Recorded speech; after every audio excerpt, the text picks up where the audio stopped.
Well, hello there, ladies and gentlemen. Welcome to the Paladins PPL Finals. We are here. My name's Evan Rayner alongside Vox Hugh Judson, and we will. Why is that smirk on your face? I'm happy to be here, It's man. so hard We're to at work the with PPL it. Spring Finals. What's that not to be excited about, right? I completely agree. And you know what? Before we even get into that, because there's a lot to digest and uncover through that one, let's talk about what we have in November that we all want you to be a part of. That's HRX. It's our biggest event of the year. All these teams and more will be competing at that time. I actually heard Drake is coming into town as well during that time, so it's a hot time to be in Atlanta. So you definitely want to get your tickets to be there. Then maybe afterwards go see Drake. It'll be a great combination.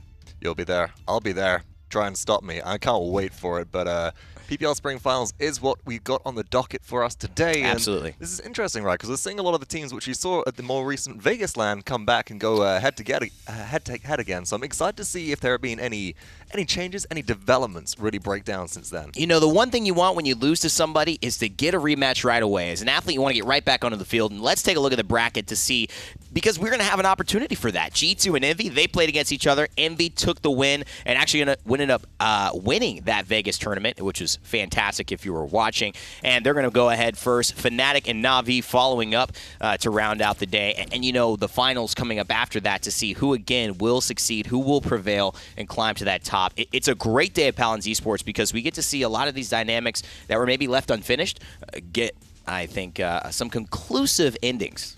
And we've got a bit of a different format as well. You know, when the teams were playing during the Vegas LAN, they had this very extended format. Envy did that kind of old, we're going to run 3 sets in a row. They were very warmed up, and now they're going in with only a brief warm-up versus G2 Esports. Yeah, and you know, G2 are coming off very, I think, confident. We actually had a chance to catch up with the guys earlier this morning to talk about their thoughts as they were heading into this match. Gentlemen of G2, what's up, guys? Welcome to the event. It's great to have you here. It wasn't too far of a flight. Quick morale test. How's everybody feeling? Obviously, after Vegas, a lot went down. What are the thoughts? What are the comms? What are you guys just thinking about this event? Coming into this LAN, I know that last LAN it was a little sketchy. I think we made more mistakes than we got outplayed by the opponent. So going into this LAN, we made some quick 1-week preparations, and we hope it'll turn out better than it did last time. So one thing as far as LAN performance, I feel in some sets y'all were dominating and crushing it, and then the tilt to the opposite side seemed to be fairly polarizing. So I want to know exactly what strategies you've employed since then to try and counteract that a bit. That's more of your strategy. Well, it's no surprise that we're a very momentum-based team, and once the momentum sort of shifted the other way, we didn't bounce back as well as we wanted to. As far as changes we've made, we worked on some characters that some of our DPS weren't necessarily playing a lot in scrims, mostly because probably my fault just not drafting them. But we changed up the draft a lot this week, and we got some practice on some characters that we didn't necessarily practice on before. So. Now, Evil Eye, I know you got some allergies here, man, so I feel you on that one. But if you listen to my commentary, a lot of the times I talk about you and bodies being kind of the key points, right? If you guys are on, this team is almost unstoppable. If you have an okay day, then the question marks come in. How are you feeling about your own performance and what you'd like to improve on and make sure you do here in this LAN? Feeling better than I did at Vegas. The first day felt really good. I had a lot more practice, like Cuss said, on off champions that I definitely needed more practice on. I'm feeling a lot more comfortable on that, which should show in my gameplay this tournament. Do you feel that having a wedding ring on your finger now has empowered your play? I think it has a little bit of power in it. I think it definitely does. But also, it seemed that everyone was supportive of social lives and balance and everything. And how does that really affect your ability to get amped in the gameplay when you have that motivation from your team? It's great when my team's, calling me a god in the game and stuff like that. It gets me hyped. I mean, I just feel like I can just do anything and just go off. It feels great. So I have 2 big questions now coming to this LAN. One, you guys have been painted, and Cuss especially, in social media as the bad guy. You know, we talk about the no handshakes with Fnatic. We talk about the yelling at the other opponents. And sometimes people don't take kindly to that. What is your guys' internal impression of that pressure? Do you get riled up from it? Does it help you play better? Does it actually get in your head at times? Well, first of all, I'd like to say, Reddit, I'm reformed. So it's Reddit that did GM. That's they do it all. So it happens. No, I mean, it just, I'm a very loud guy, and I always have been, always will be. I've played sports all my life since I was like 4. So trash talk is second nature to me. I don't think it's second nature in esports. So it's hard on me because like this is just me being normal. You know, outside a game, I love talking with all the guys that we play against. But when it comes to in-game, any kind of edge you can get or any kind of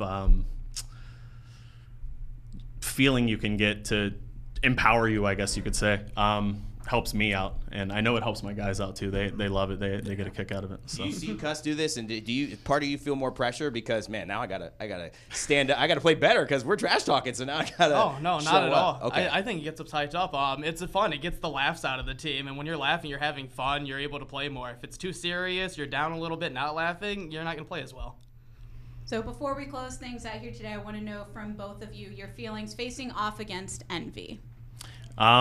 I mean, we beat Envy twice in the PPL week to week, and we play pretty well against them in scrims. So it's just going to come down to us performing and them maybe needing to have an off day. But we'll see what happens. We'll see what happens. It'll be a good set. Awesome. What about you? Yeah, I think we've been doing really good in scrims against them. I mean, like Cuss said, we beat them in the PPL twice. We know we can do it. It just comes down to how we play the day of.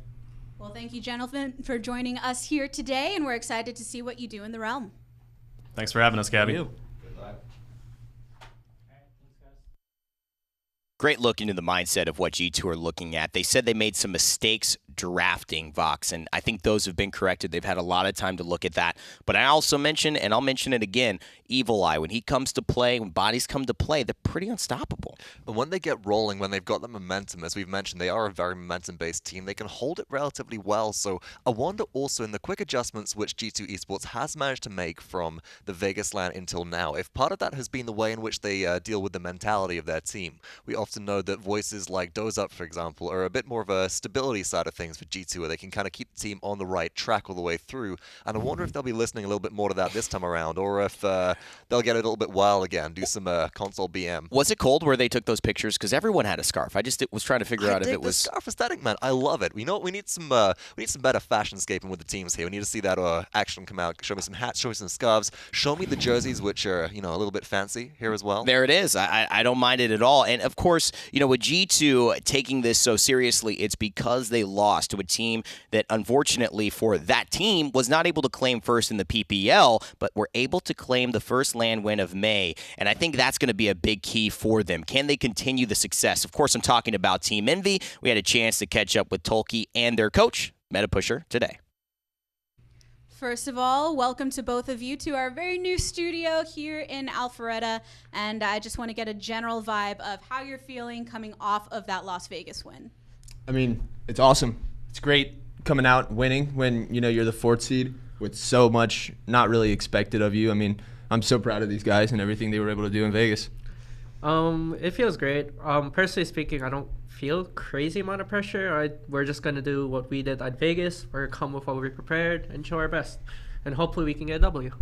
Preparation. That is one thing that we've always kind of joked about with you guys, that you've got neck rubs and, foot massages while you're playing, and you've got, mental coaches. But you have an actual coach here. Not a lot of teams have a coach as involved as you, Meta. And I'm curious, in both of your eyes, how does having such an involved coach help you guys succeed?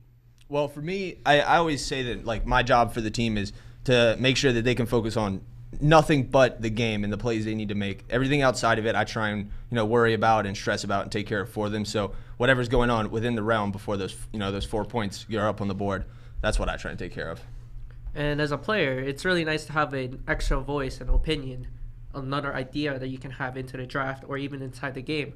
Or if there's an argument inside, say, what was right and what was wrong, it's nice to have a mediator, another opinion on that too. So it just expands our knowledge in the game and helps us improve overall.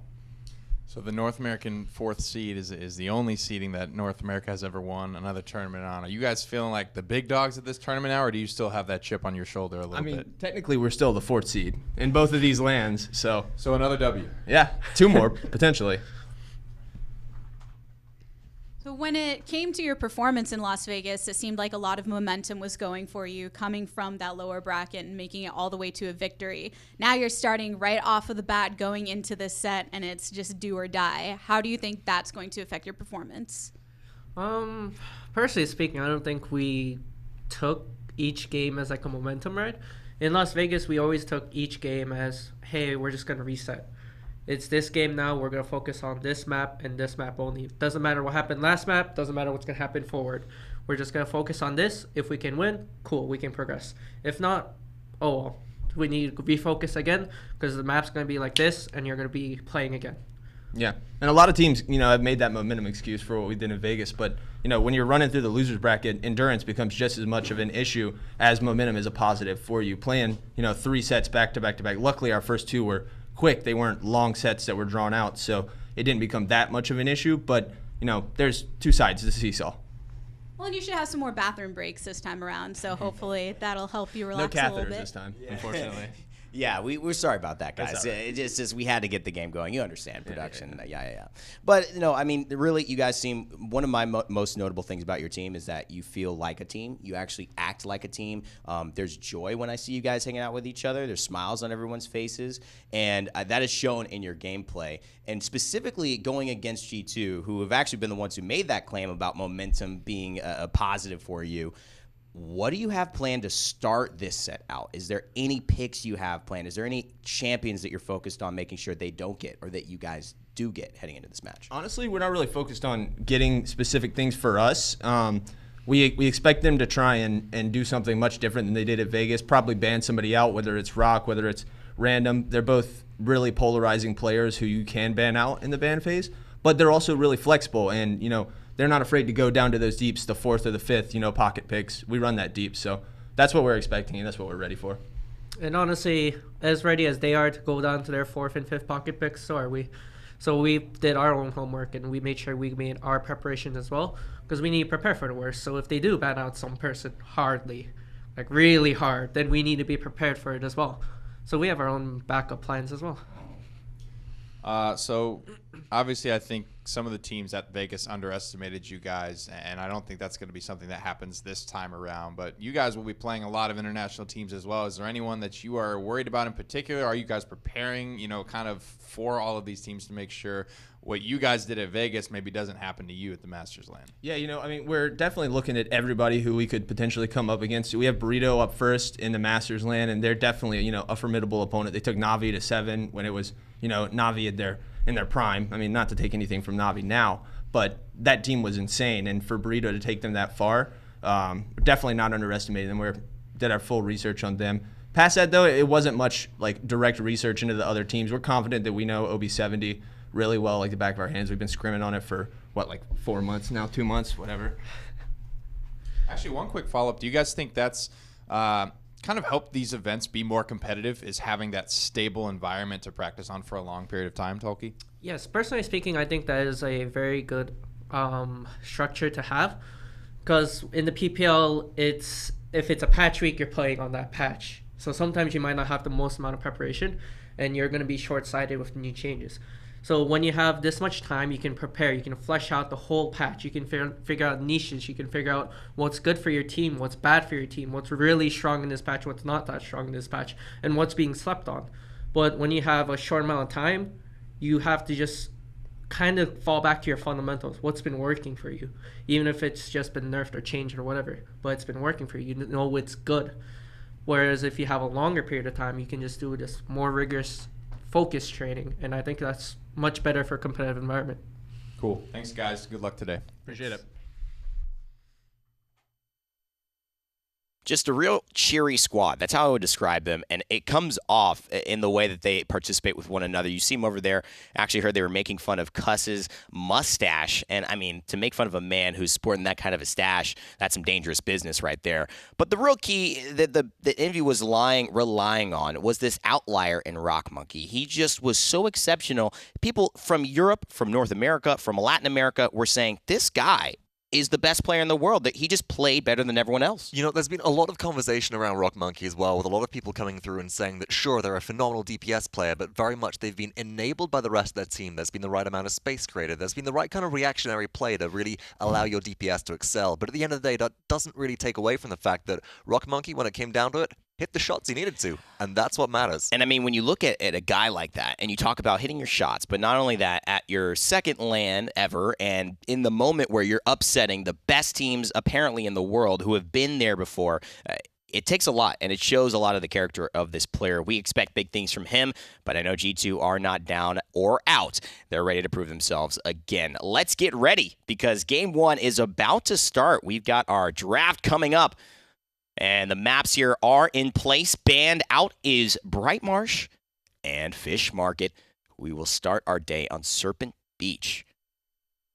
Fish Market being taken off the table is sort of, I think, a bit of a standard at this point. It's a very unpopular map for a lot of these teams to play. Yeah. G2 removing Bright Marsh, to me, feels like they want to target ban more of one of the compact maps. They maybe want to remove a bit away from what Envy are bringing in terms of strategy. Definitely. And Serpent Beach is very much a neutral opener. It's been one of the more popular maps within the realm for a long time in competitive play, and it has a lot of options for you. You've got that verticality, of course. You've got some more compact areas. Got a lot of sight lines. We have seen snipers come out as well, and actually, look at that. G2 taking away the Kinessa as the first ban here. I think Rock Monkey has proven that he knows how to play Kinessa on many maps that you don't necessarily see her so highly prioritized. Reminds me very much of Akate, but to a lesser degree, where we would have seen him and Nocturnes back in the day when they were that composition actually pick Kinessa on every map, any map, all the time. And he'll pick it on maps where there are those long lines of sight you mentioned. Very confident in his sniper play, and that's why they're going to ban it out. Again, an Androxus banned out, which is a comfort pick for either Rock on this map. And you know, maybe Random Noob if he starts to get dangerous here.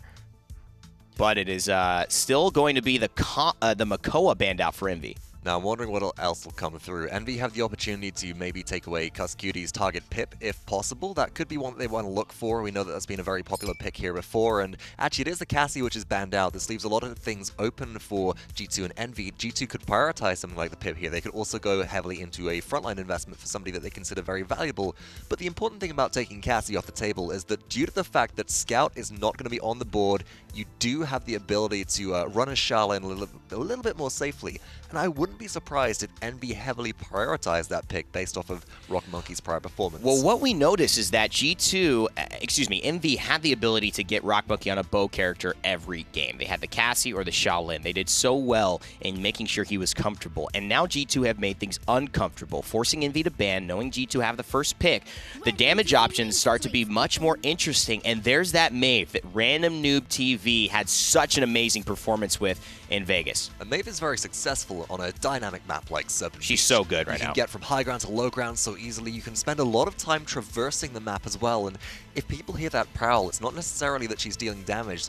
They're worried. G2 are going to be able to draw the focus of Envy away, and they might be able to bait Envy into overcommitting to dealing with this Maeve and leaving themselves open to a different pick, although this Ruckus pick, and there's the Charlene as well. Envy are locking in comfort for themselves so far, and I expect G2 to need a strong response. There's an Inara straight away. And you know what's so great about this is that the Shaolin, the Maeve is first picked because it's such an important pick for Random Noob. But if they take the Shaolin, then Random Noob gets that Maeve. And if they don't take the Shaolin, if they take the Maeve, then Rock Monkey gets the Shaolin. So it's a result of Envy showing that they can make these champions work. And now they're looking to go for a Genos and a Pip after G2 have secured both of their front lines in Nara and Fernando here. So this is a little bit different from Envy right now. They recognize the fact that with the Nara in hand, G2 have a very strong heal combination alongside with the Mega Potion Pip. Stripping that away, in addition to the Genos here, removes a lot of the support options from G2. Yeah. It does mean that Envy overall will have reduced DPS. They, in part, compensate with this by the fact that they have got a Ruckus as one of their frontline players who brings a lot of damage, brings out the big guns anyway. What do you think about a Grover here? Because they've gone to that before. You know, I like the Grover on this map, especially with Grover's ability to heal through walls. There are a lot of areas where you can be very useful. Now, G2 drafting a Drogos does make me wonder if a Grover would be Maybe Damba here. Less useful. And Isabel Damba. If Drogos is in the air, Grover's going to have more of a difficult time healing them. And Maldamba here is just a little bit more reliable as well. Envy have a last draft to come through, a last champion pick, and it is Terminus as well, which Stigala versus Stigala does even the playing field a little bit and synergizes very well with the pip. I mean, to be truthful, this is an incredibly good draft for both teams. Envy getting everything I feel like they want and feel comfortable on. You've got Rubu on a Ruckus or a Terminus. Most likely, Tolkien will be piloting that Terminus. You've got Random Noob able to flex onto the pip, which he's shown a ton of support on. And now Shaolin, I mean, that's Rock Monkey. That's a bow character. That worked for them in Vegas. Will it work for them in Game 1? Well, welcome everybody to our caster corner here in the studio. It's time for the PPL finals. My name is LaTigress, here with Pretty Hair to bring you our first set of the day. Really excited so far. I think both drafts shaping up to be very exciting, and this match in general, it's just a very exciting match for North America. And despite that win in Las Vegas, you got to remember the past performance of G2. They are traditionally the #1 seed out of North America. They're undefeated in the PPL Season 2 Spring Split, and they took down Envy not once but twice during the regular season of play. So I think we are still expecting them to win in a way. And when G2's going hard, they are going real hard. And that's kind of what we saw in Las Vegas before they got thwarted. But Envy clearly determined. They haven't let anything get to their head. They're still very calculated in their draft going into Game 1. Here are the talents, some of the item selections, and the loadout, of course, for iDrop Bodies. And G2 talking about, we had a couple of little picks that we fine-tuned, brought up to speed for some of our DPS players. The Mave, definitely one of them. I would say it wasn't a super staple of G2, but now they look comfortable to be able to play this. Got some damage reduction. That's pretty much been the standard type of loadout for this character. And of course, the best thing about Maeve, in my opinion, is her ability to fight and poke from long range better than any other flank in the game. So much mobility as well. Already landing some of these shots far onto the Ruckus, but having to shift the sights over to Tolkien on top of the objective, but lots of sustain. Running low on HP there, but Bodies will get out just fine. First blood still yet to fall. Wardum holding down this waterfall. He's going to reposition. He's going to have to give that up. 45% for G2 Esports. But Team Envy is starting to maybe tighten the noose a little bit. I like their positioning as well. They're starting to win G2's high ground, and that is big. And Random Noob sitting here right on this top balcony and able to rain those shots into Dosebs, forcing him away from the objective, 66% and climbing.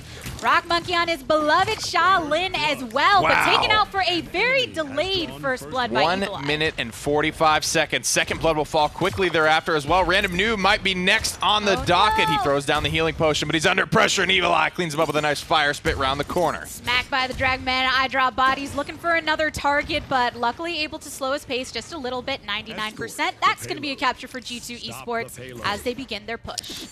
And that's pretty crazy, the turnaround there. Team Envious, we're starting to take control of the G2 high ground, but it ended up being a punish on the Rock Monkey. He got a little bit too far forward, and that's just Shaolin. He doesn't have the mobility to get out. Once he kind of committed, he got in the face of G2 Esports and was punished for it.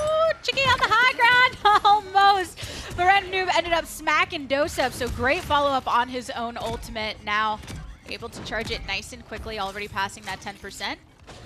A little bit on the regression right now with the payload. It's a very key holding point for the defense. And let's talk about this set a little bit. I mean, this is best of 7, right? We saw in the interviews 2 very different, distinct styles. G2, we're a very momentum-based team. Hold that thought. Here comes the ultimates, the Midnight, the Dragon Punch, but it's shut down midair. Ooh, and Mr. Hayes picks one up in the process. Payload starting to make a little bit of its progression, but Rubu is here. He's in town. Starts to actually force off to the side along with Tolkien, who puts Doseb on the low ground.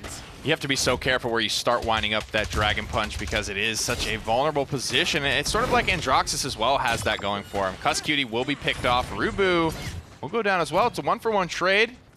Evil Eye just barely makes it out as well. And kind of back to what I was saying, G2, they're saying, we're a very momentum-based team, and then you got Tolkien, the opposite end of the spectrum.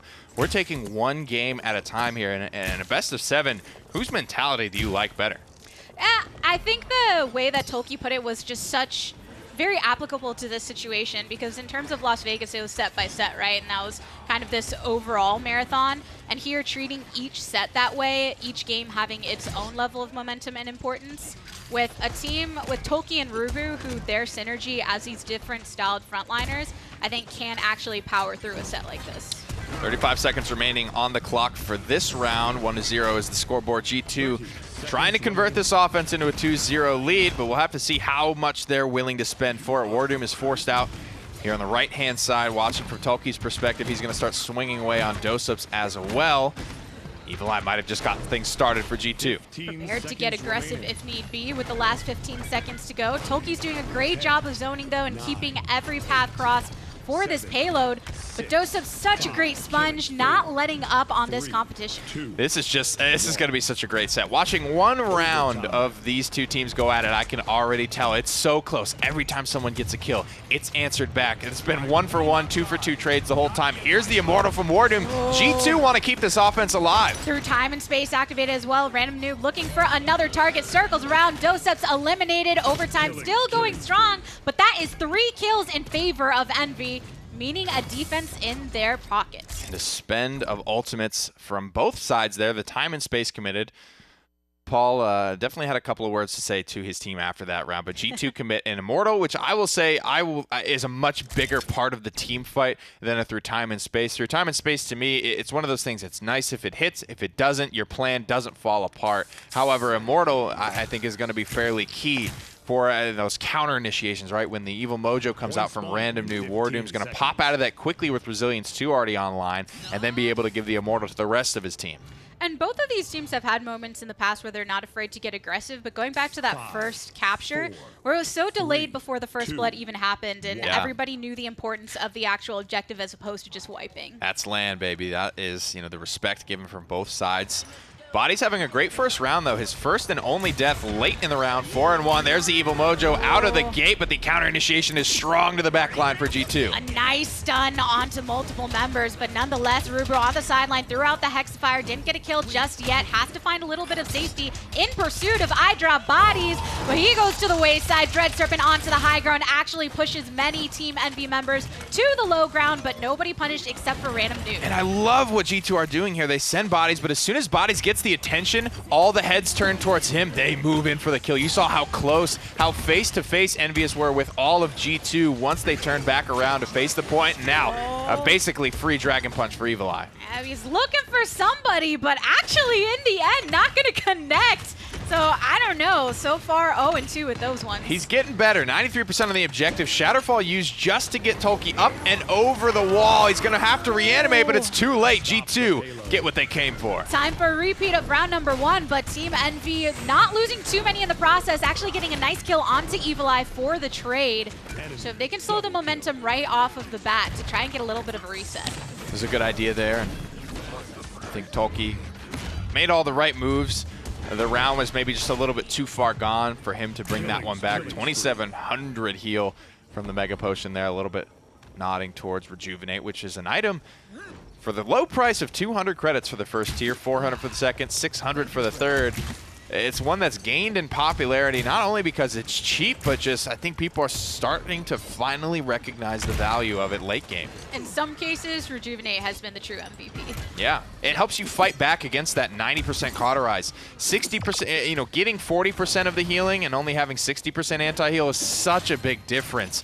Not being healed for 240 from this 2,400 base Mega Potion healing potion. Oh, there's another Evil Mojo, but actually turns around because he's getting targeted from the opposite side. He's in. Yeah, Nando right behind him through time. Oh! Mr. Hayes, the triple kill onto G2 Esports. Oh, style on him, baby. He's feeling good after that one as well.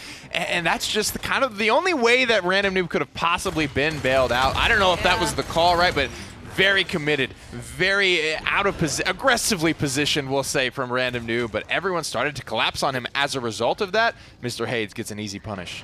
It eliminates some of the diminution value that he had received off of the ultimate because he wasn't able to follow up, but if you get it through time and space with the triple kill, I think you counteract that fairly nicely. Drop Bodies dropping a little low, and Rubu's taken to the high grounds. Oh, surprised they don't commit there. The Dragon Punch finally will connect. Evil Eye, third time's the charm. He takes down Tolki and no ultimate to bring him back. About 30 seconds to go on this push, and one more corner to round. Rock one shot away from death, but still going to keep alive. Evil Eye taking his sights all the way to 2 members actually clustered in the corner. Rubu falls, Drop Bodies with the double kill on the main. The movement from Evil Eye, the punish from Evil Eye. It's been so good. He's been the focus of a lot of people's attention. He got Void Grip. He got hit with the Planted there, but Envy is not able to convert the kill. This looks like it could be a G2 conversion. Oh no, and even choosing to not use the reanimate since the rest of the team was so spread for Team Envy. So G2 Esports currently up 3-1 in the set. We'll have to watch that one back there. First kill on to Rubu. But then the quick, okay, so that was only a double with the laser beam there. Close to, I mean, that could have been easily a quadra kill. Cutie able to just barely sidestep that. The support, great stuff from him. But you have to definitely give a nod to iDrop Bodies there. Picks up 2 critical kills for G2 to get that momentum started to finish strong in the round. But I'm also just loving the way things have been going lately. We've had the opportunity to highlight the support players more because whether they're coupling with the secondary support or playing more aggressive, and the Rejuvenate resurgence within the meta has also highlighted that as well. So getting to see people like Mr. Hayes show out and get 3 kills at a time is pretty boss. I mean, G2 have always been doing it, and I think it's a combination of that plus them running Mega Push and Pit for longer than anyone else. People are just seeing these healing numbers and they're like, oh my god, there is something here. I mean, 3,800 I think we've seen from this Mega Push and Pip with all the Rejuvenate stacking up. It's been some pretty ridiculous numbers. To give a tank a full reset like that is just invaluable. But right now, Team Envy do have comeback mechanic in their favor on the objective, so passing that 50% mark, G2 1 point away from closing out game number 1.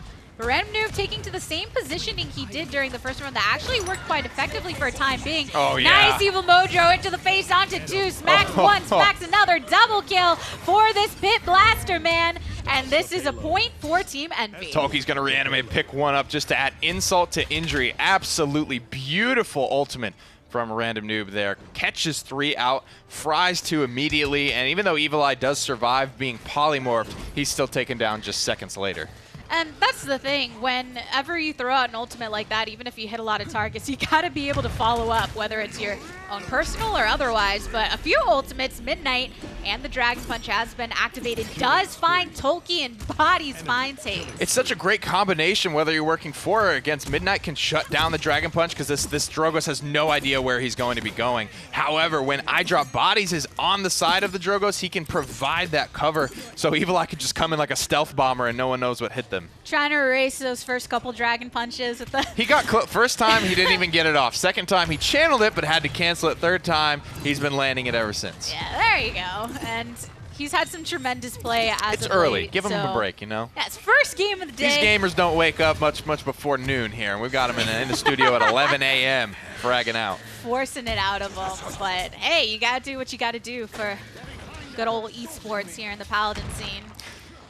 Maybe that's playing to G2's strength, right? They're a bit of an older team, married men. You know, they can have a normal sleep schedule. They can get up in the morning and go mow the lawn. You know, Cutie sits down on his porch in his rocking chair with his coffee and gets this team fight started the right way. Evil Eye takes down Random Noob with just a minute left in the round. And then some follow-up from Bodies as well. 3 eliminated. All you've got is Tolki and Hayes. Finally, Pip will come back into the equation soon enough, but will it actually be quick to counteract Evil Eye, who's just picking up some good hits? I'll tell you what, this is going to be, I think, a big land for Drogos. The changes were so fresh back in Vegas. I don't think anyone had fully worked Drogos back into their strategies, their compositions, but Drogos has been such a big part of this G2 composition of Evil Eye. It's part of his identity, and I think this may even usurp Bomb King at this event.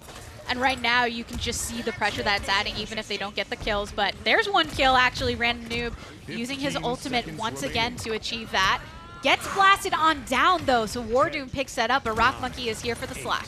And I mean, it's just been the Rock Monkey and the Evil Eye and Body show. Rock Monkey has been a little bit quiet on the Shaolin, something that's supposed to be a comfort pick for him. It's certainly not the performance that he had in Vegas, but this is a long set, Gabriella, and he's got to pull more weight. I feel that when we have been looking at him, he's been landing shots and such, but just hasn't had that standout moment that is necessary in a match like this, where you see Evil Eye picking one up, going and isolating the healer, double kill actually to his name. Finally, Rock Monkey throwing a little bit of the action back, taking down Drogos, but Evil Eye still managed to get some value. They will all fall down one by one. G2 will defend. They won't score a point for it, but they'll go up 3-2. There's a great start to the fight for Evil Eye, playing the angles, playing the high ground on Serpent Beach. And, you know, that could be part of it, right? Rock Monkey's not on a pick that it's going to abuse Serpent Beach necessarily. Look at Bodies. Look at Evil Eye. They're Drogos and Maeve. They are flying all over. They're using 100% of this map. Even Random Noob on the Pip is able to use more of the pathable terrain.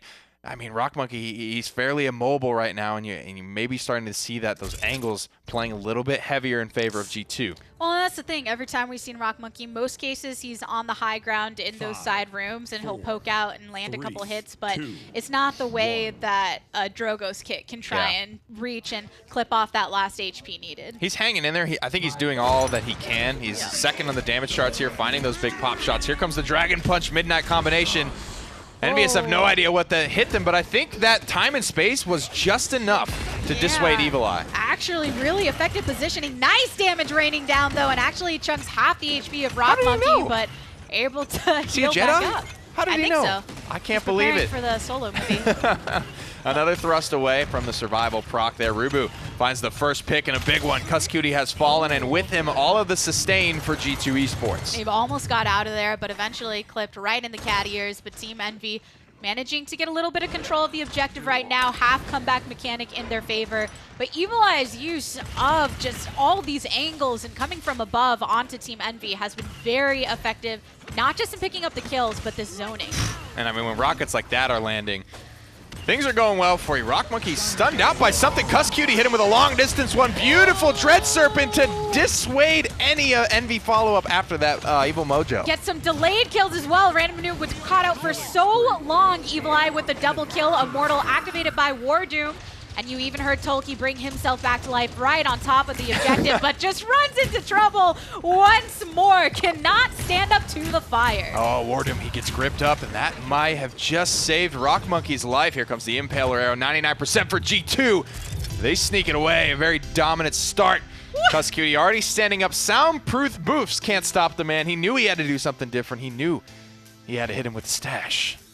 I'm telling you, these players, they need to learn sign language so that they can still properly BM without the noise. Momentum-based team, Gabriella. I think when it's going well for G2, I don't think taking it one game at a time is going to be enough for Envious. G2 needed to win this first game. It is kind of that sort of set where if G2 lost, then I think the likelihood of them picking it back up is a bit less compared to other teams that aren't as affected. But in this case, their momentum is starting off strong. So let's throw it back to the desk to break it down. Thanks, Gabby and Nick. Great game one. G2 come out looking stronger than they did, I think, at Vegas, or maybe towards the end of Vegas, and Envy still trying to find some momentum there. I had a couple comments, and obviously the biggest one that we were talking about as well was the Mischief Pip choice by Random Noob TV. How do you think that worked out? It's very different, right, to a lot of the pips we see. Typically, it's a Mega Potion pip which comes out, and Random Noob was running a bit of a hybrid loadout, even with Mischief, which is sort of more the hybrid talent, where every time you hit a shot with your Potion Launcher, you reduce the cooldown of all your abilities by 1 second. They were running Reload 5 and Medicinal Excellence 5 in there. It's really the sort of spot pocket heal style pip where you want as many smaller heals up as frequently as possible to keep your team topped off, which works quite well with the Genos, where you got to synergize with long throughput healing versus the spot heal which Pip can apply. Definitely. However, despite a couple of good Evil Mojos, it just didn't seem to have the same weight of impact. There wasn't that massive heal that we normally see coming through from, say, a Mega Potion Pip, and it really couldn't stand up to the direct fusillade impacts that Evil Eye was putting out. That damage was supreme. That's the big thing for me. The massive amounts of damage Evil Eye could do, and when Nick said it appropriately, those rockets are flying and landing on targets. The ones where you do the 180, you throw it out there, you hope because he's near that area. A lot of Dragon Punch conversation, though, because he's had a lot of them where he's not hit them. He's turned them around. He's recognized the pressure. But I don't mind that. Sometimes it means you don't get use of an ultimate in that round, but a lot of times at least gets you still playing the game. And right there has a chance to go. It goes for it right after he clears the line of sight that Rock Monkey has, and then immediately takes down Tolkien not once, but twice. So great choices, great awareness. He said he was ready to play, and he definitely showed that in game one. Evil Eye seems back on form, and actually Cass has made the comment of saying this might usurp the Bomb King during this LAN. I wouldn't be surprised if Drogo's actually was a more common pick than Bomb King.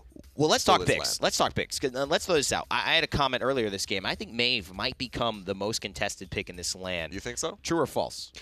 I don't think that Maeve will become the most contested pick during this LAN, because while she has great versatility on many, many maps, I think that Frontline is just the more reliable pick that people will be prioritizing right now. I think that she might be transitioned more towards a ban throughout the duration of this LAN, as players go, you know what, rather than kind of go, we want the Maeve, we got to leave the Maeve open, we have to prioritize things around her, it'll be better for team compositions to just ban her outright during the picking phase and play a different style of composition. Well, I mean, every Frontline that's going to be available usually individually to play is going to be susceptible to Maeve's Street Justice talent. And that is what is just so deadly right now. She can 1v1 tanks probably better than any other champion in the game right now, even from close range. And she's got great poking potential, great mobility. It shuts down a lot. It's very flexible, and it works well on both these teams, even more so on Envy with Random Noob having that insane performance over Vegas. So I'm curious, Vox, if these guys feel that same way, and if they'll be letting it go, if it will transition into that ban. I think that's a great thought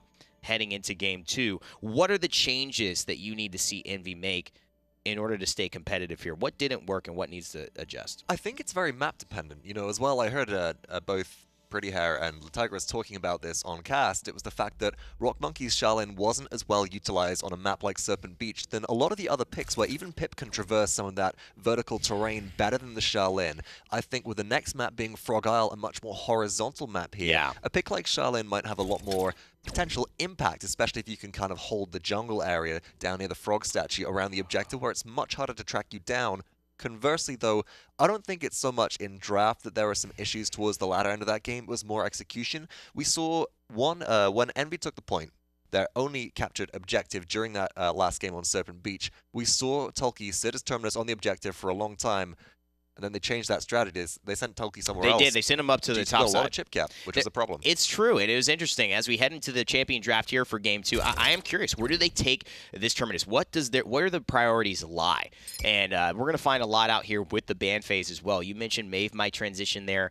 We saw the Nara potentially getting banned out in some of the sets as we went later on. You know what I want to see? What? I want to see Treacherous Ground and Nara and Burn Monster Tyra combo. Ooh. If somebody goes for a point stack, that's the way you break it up. But hey, You it's a trust bit of a long shot Tyra? at this point. I do trust Tyra. I trust Tyra a lot more than people might expect, because you have less weapon spread on Tyra now, and your grenade launcher, your nade launcher, now goes in a straight line. There It's is strong, no man. vertical or gravity drop on there. It is very strong, but Envy say Makoa is stronger, which I've got to agree with. On a map like Frog Isle, you got that environmental hazard. Also, it's it's a dredge anchor with a turtle attached. It's just a scary thing. Right now, the Geno's being banned by Envy, which is going to be interesting heals-wise. And I think the bans coming through for G2 are what I would expect. The Kinessa, the Cassie, this time the Androxus is available, but not someone you usually see here. And it'll be the Strix. The lone sniper will be taken. Rock Monkey feeling confident on his play. And now G2 have to call that bluff and say, we're willing to play around that sniper. This is a really tough one as well, because we know that Frog Isle snipers right now, with flanks becoming less predominant on this map and more difficult to close a gap, especially with Eevee not being a popular land pick currently, really take a precedent on a map like Frog Isle. But Envy might be over-egging the pudding if they first pick this Strix. They've got to have confidence that they can follow up in the rest of the draft with a manner in which they can protect this pick. I wouldn't be surprised to see, for example, an early Xin prioritization come out of G2, where you can play it maybe with the Yomi style. Maybe you want to run Guillotine if the enemy runs into a heavy frontline composition, but you want to put a lot of pressure onto this backline and also have champions that have good survivability, a good escape. So I'm looking towards G2 to maybe start to look towards some counterplay, maybe even a Maeve again, before Envy strip that away and take that themselves. Can you give the Shaolin up here? I mean, do you have to take it? Right now, obviously you know Rock Monkey's got his pick. And at this point, wow, talking about confidence, they take the Drogos into the Strix. G2 are not afraid of what Rock Monkey can bring. And you know what? I think that the Drogos, specifically on Frog Isle into a sniper like Strix, isn't as risky as it would be in other areas. You play more of a kind of peek and poke style with Drogos on this map, where you go up above terrain, you jump over a wall, you shoot your rockets, and you dip back down again. You're not maintaining a consistent line of sight, and that's the beauty of these burst-based champions. Envy, though, they drafted a Nara and a Maldamba here. Again, the Maeve is still left open right now, and while she does have difficulty in traversing some of this map, I am surprised, as we mentioned before, it might be a more contested pick to see that not picked up, especially into a Fernando here. I do wonder if Envy might be looking more towards, say, a Pocket Androxus if more susceptible champions to that specific Godslayer are picked up. Well, we still need a ban. We still need a pick for Random Noob, so looking for that somewhere. The Bomb King definitely comes to mind. He also can play the Maeve. G2 Esports here, most likely having Wardoom, having Evil Live. They've got to get bodies onto something that feels comfortable here.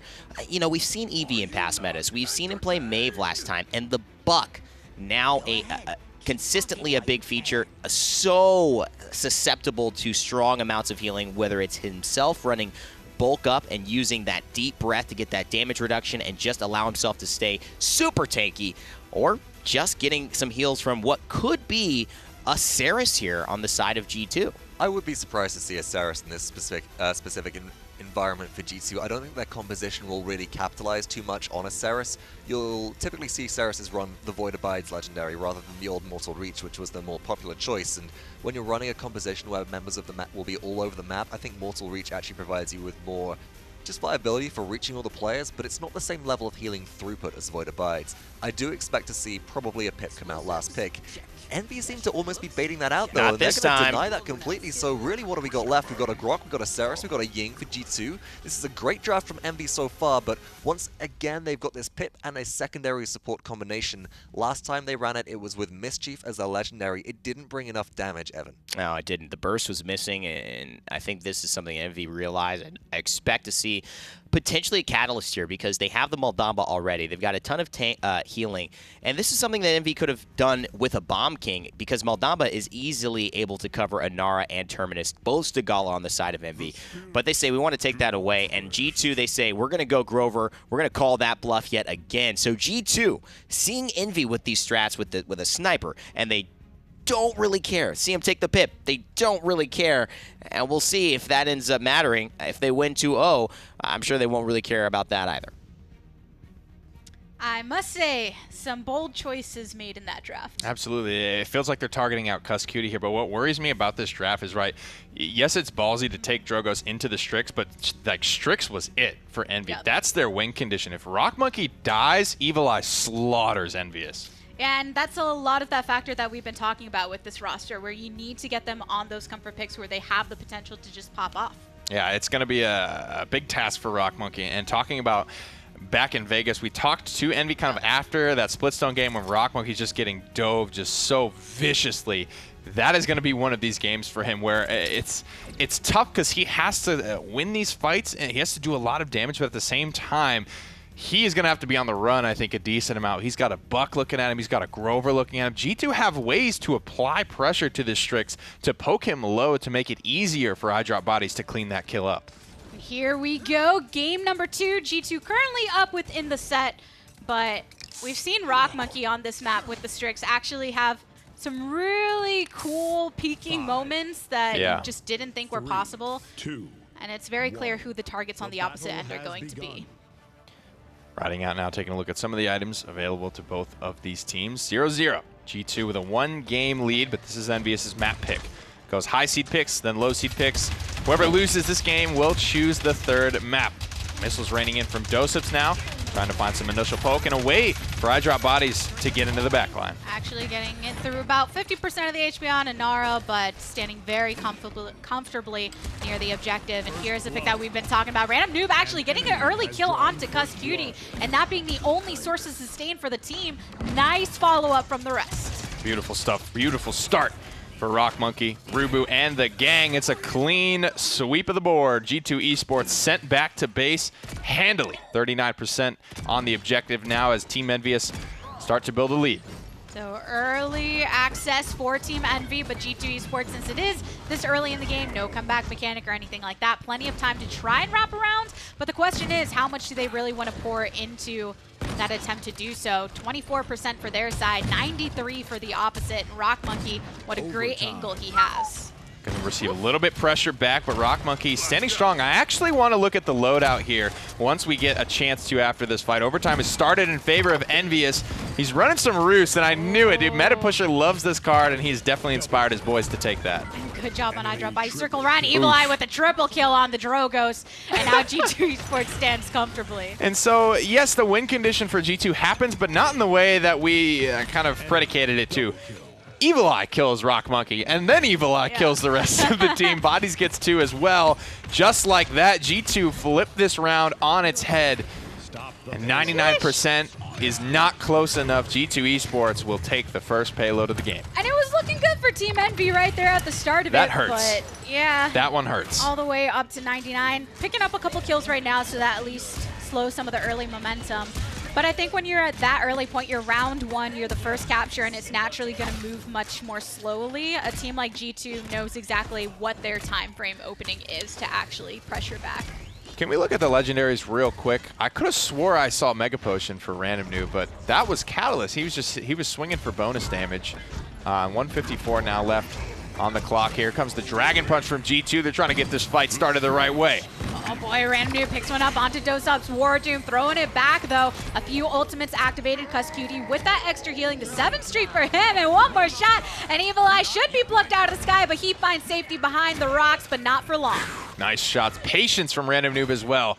2 picked up for Envious. Bodies finds the only kill for G2 in that fight, but it's on his way out, right? It's not a winning kill. It's like, oh, this guy got to our backline. I'm just going to clean him up as I head back to reset with my team. So Team Envy, they'll retake control of Frog Isle. 1:16 left on the clock here. A couple of ultimates in the tank for Envious. The Dread Serpent as well has the Evil Mojo to hold the defense in the last minute. And you look at, we've talked about Rock Monkey being so key for this team, and during the first game, just not able to pop off in as effective of a way. But right now, having that comfort on that pistol and being able to get right in the face of the enemies when necessary, landing these sniper shots can be that game turner.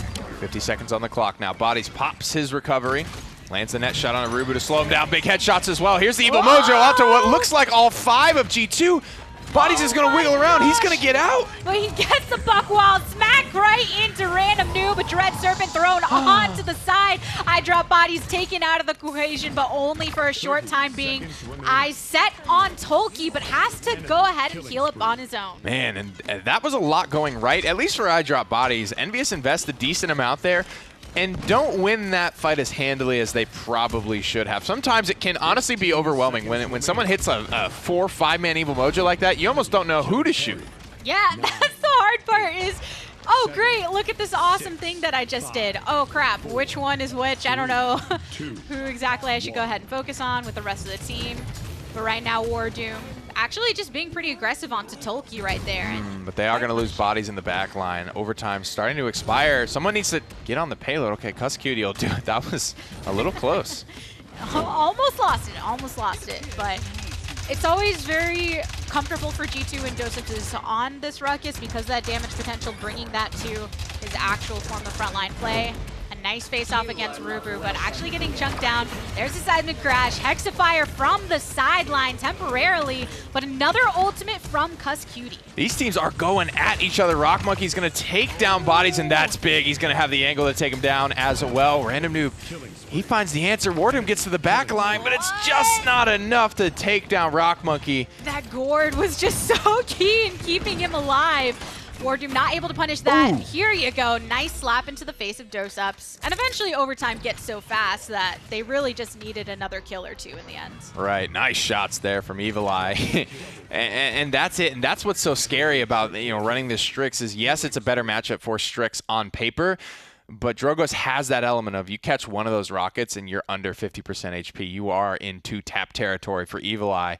He's one of the best in the business with the Fusillade there, and communication still flowing for G2. And not a bad round from them, but they did commit a lot of ultimates there and did not come up with the conversion. And going back, talking about Evil Eye, where it also shows the key in response to the map, where on Serpent Beach he was much more high above everybody else and zoning in that way. Here, recognizing the cover that the rocks provide, poking out behind them, landing his shots in those tight spaces. As you see right there, just popping up for a moment's time and coming back down.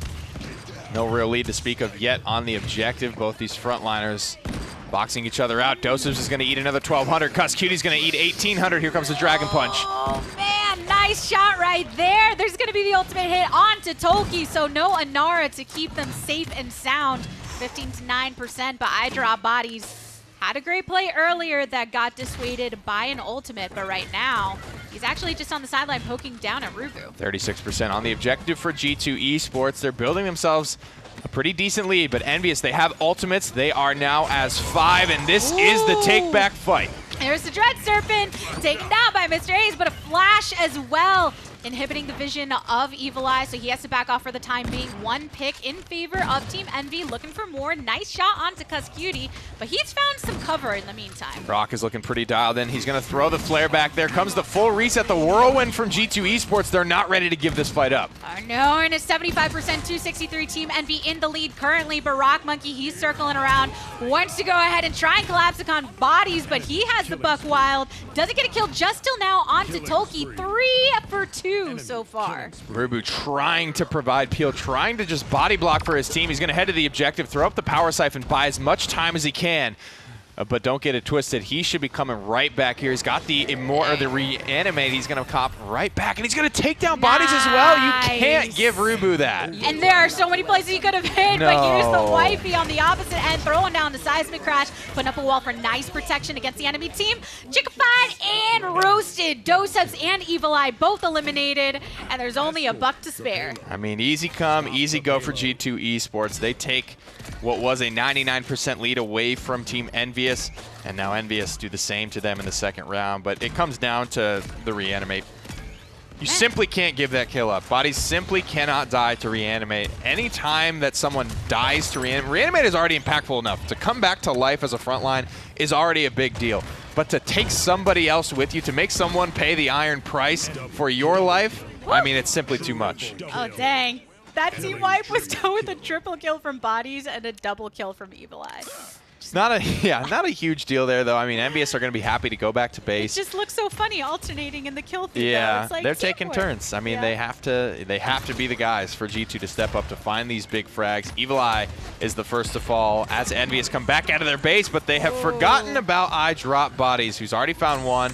Rubu's trying to put his support in the power siphon to buy his life, but it will be futile as he is going to fall to the shotgun. Yep, so at least I Drop Bodies is eliminated for the time being, but Envy has not made a lot of progress on this push so far. You still got about a minute and 15 seconds or so on the clock to push this, but G2 Esports are very aggressive in their defensive positioning.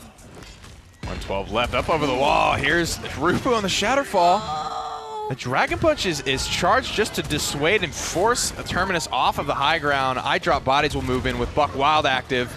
He finds one and he finds two. Slammed right into the face, and G2 Esports actually circling behind the members of Team Envy that still remain, and a little bit of stagger takes down Mr. Hayes. So Team Envy, after a play like that coming from G2 Esports, it's going to be very difficult for them to even make it back to the actual payload. Very strong non-ultimate fighting from G2 Esports, and that is going to be what these team fights are looking like in the later stages of the game. Team Envious are a very CC-heavy ultimate composition right now with the Evil Mojo, the Dread Serpent, and the Seismic Crash. The more resilience that comes online for G2 Esports, the less effective Team Envy's team fight will be. And that's going to be rough when you look at some of those team fights that were very dependent upon those ultimates exactly. Rock Monkey's still landing these shots very nicely, but as a sniper all the way here in the back, you're kind of leaving it to the rest of the team to actually clean up the kills. So a lot of them are just kind of skating away with a few hundred HP. Big shots here from Rock. He's looking pretty dialed in, but he can only do so much from this distance. G2 starting to break line of sight, meaning Rock is not really effective at this moment in time, and his team is starting to fall apart on the front line. Another freaking whirlwind, and actually I Drop Body's looking like he was in a little bit of trouble for the meantime, but that's going to be a defense from G2 Esports. And that's okay for Cuskey to spend that there just to make sure that the round is going to stabilize there, because the payload was at a point where if somehow Envious won that fight, they probably would have gone on to convert it. At least they would have put G2 in a panicked position to the point where they felt the need to spend more ultimates. And Grover ultimate charges so fast, I have absolutely no problems with him blowing that there just to make sure that the round goes their way. It's so crazy that that was just round 2. Even when they got that second capture, I thought, oh, that was all just round 1 because this of that is 12 overtime minutes bet. into the game. Yeah. 2 rounds taking 12 minutes. We've seen full games of Paladins end in 6 or less. Yep. Half this time. And now here we are surpassing 12. But that just shows how invested both of these teams are. And they've had this matchup time and time again. And having that familiarity with each team as well has helped them try and kind of maintain their pacing. I Drop Body's very similar pathing to what he did at the beginning of the last round, meets Rubu once again, while the rest of the members are on the point. I'm surprised he doesn't go for resilience there. The Dragon Punch comes up over the top, but Evil Eye just cancels it and then gets to rocketing. Here's the Seismic Crash. He's going to get stunned out, but he'll pop out relatively quickly, and the War Doom ultimate will save him. 3 still down for Team Envy, actually picking up another one from Evil Eye Barubu. He is in pursuit of the tree himself, hacks him down. Evil Eye, though, gets a little bit of that punished action, and G2 Esports standing on the objective, passing 60%. I love that sequence from Evil Eye. Just the Dragon Punch, just to get the height, cancels it, and then starts just raining down hellfire from above. Here's the Dread Serpent. It will convert 1 kill because I Drop Body, he hasn't picked up any resilience at all. He eats the full duration. And maybe there will be some good follow-up after that. There's actually another Dragon Punch.